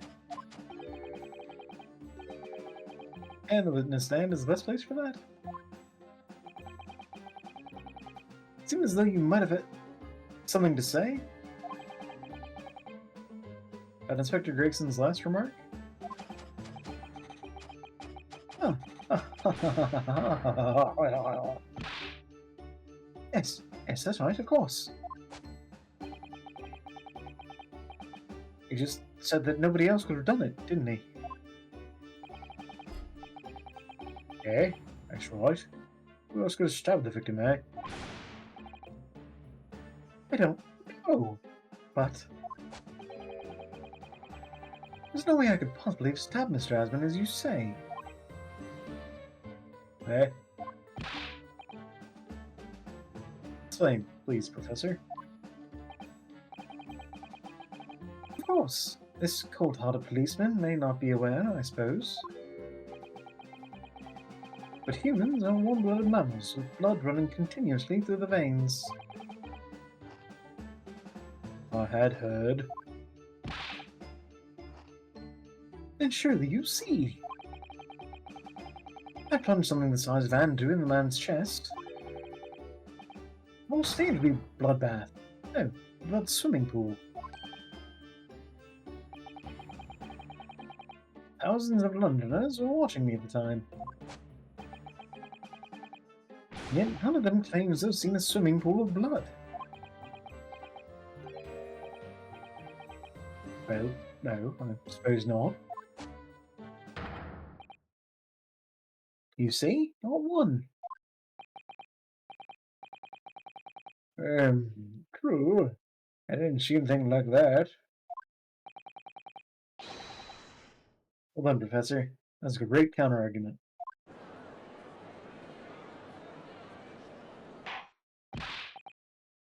Order, order!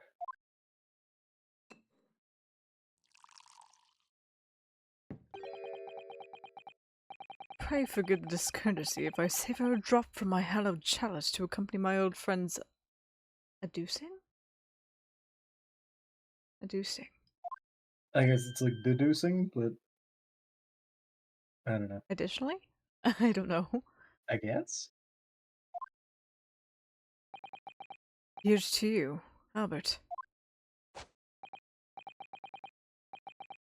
Oh, you're too kind, Beric, but I'm really not a patch on you. No, you're not. No? You've neglected to mention one crucial possibility. I have. A particular situation in which very little bleeding would result from a stab wound. Oh, of course. He died 3 times. Inspector, Enlighten the court, please. Yes, sir. Where are they going with this? If Andrew was left in the wound, then there wouldn't be very much blood. Bullshit! Andrew was on the stage! Oh well, you will amend your formal testimony now, Inspector Gregson. I'm sure that is where they're going to go with it. Yep, I think once we get through this, and then I present Andrew being on the stage as my evidence, I think we'll probably call it there. I think that's a good stopping point. Because we'll present the evidence, and then we can get into the dialogue, but before we get into the dialogue, we will stop. So next time we don't have to be like, what the fuck were we talking about? What do they want from me? The Messiah must have been left in his body with his beam through the air. How do I pull up the court record again?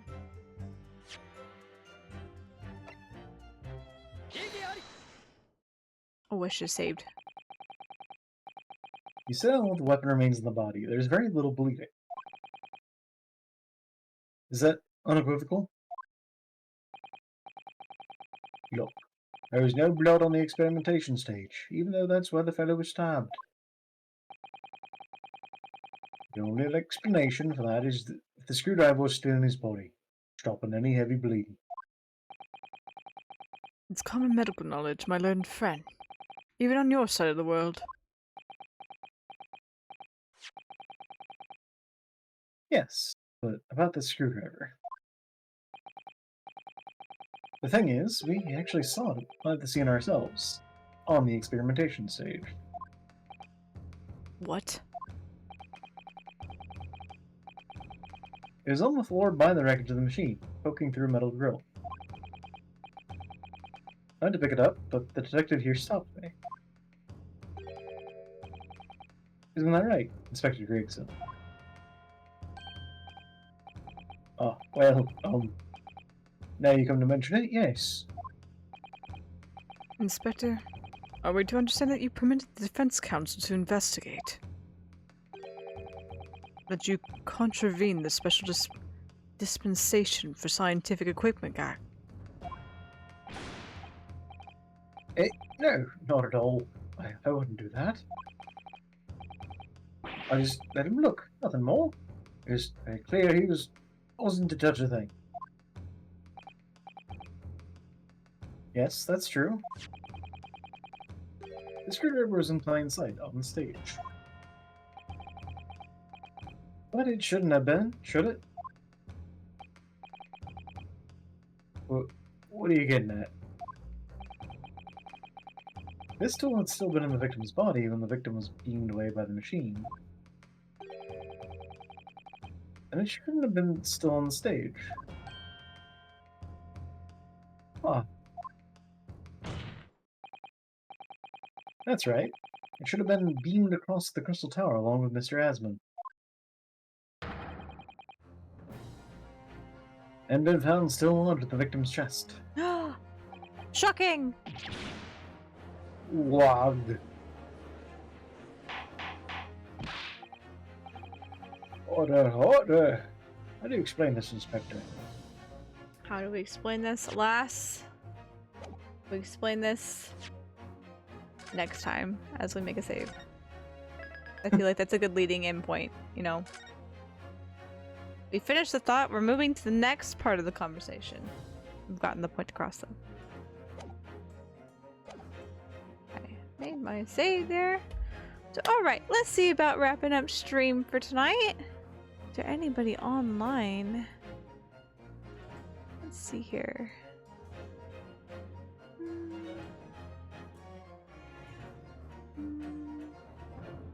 Oh, looks like Bullshock's playing Ace Attorney. Let's see.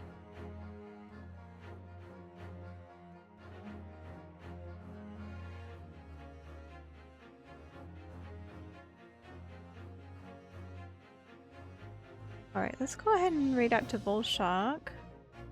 Put this back here. How do I explain this? Question a full night's sleep, good night. Mr. Judge, start. What? I don't know what that means. I don't know what that means. Thanks to the stream. Welcome back and bye. Thank you so much. Thank you so much for joining, guys. I'm sorry, Chai. I don't know what you mean by that. Okay. So how do I end a stream usually? Let's talk about what we're doing next. So we did Ace Attorney tonight. I'll be doing Genshin, I believe. Is it tomorrow? Hold on, I'm milling my schedule. I don't tell you had marked down. I think it's tomorrow? Yeah, tomorrow we're doing Genshin stuff. So we will be questing, and I need to update Genshin tonight. I need to do that as soon as we get off. So we will be doing Genshin stuff tomorrow night at 8 o'clock Eastern time. So feel free to tune in for that. We're going to be questing, looking at some of the new stuff that's come out with the new patch. And poke around from there. Other than that, that's all I have scheduled for the rest of the week. Just taking it kind of easy, working my way back into it. But it's nice to get back into streaming again. It was really great to hang out with all you guys tonight, especially Soph. It was real nice to do Ace Attorney with you again. I've missed it. It's been too long. I assumed you were logging off to go to bed. Oh yeah, I am logging off to go to bed. So it was the conversation between you and the judge were saying, how do I explain this? Oh, gotcha. Full night's sleep. Good night, Good night, Mr. Judge. There we go. Okay, that's what it was. Okay. I was like, no punctuation and tired Michi brain. I was like, what is this like heap of words? I don't know what this heap of words is. But yeah, so we'll be doing Genshin tomorrow night, so feel free to tune in that if you would like to check that out. You can find the schedule posted on Twitter or also on the Discord, so feel free. Oh, that's far. Feel free to go ahead and follow on Twitter or join the Discord, and we can chat while we're offline, stuff like that. You can see what's going on for the week and any changes I make to the schedule, XYZ. No raid with me. I'm not gonna type it that way tonight. But yeah, I don't think there's anything else to talk about. We're going to raid out to Volshock, who is playing the Ace Attorney trilogy right now, just the regular Ace Attorney trilogy.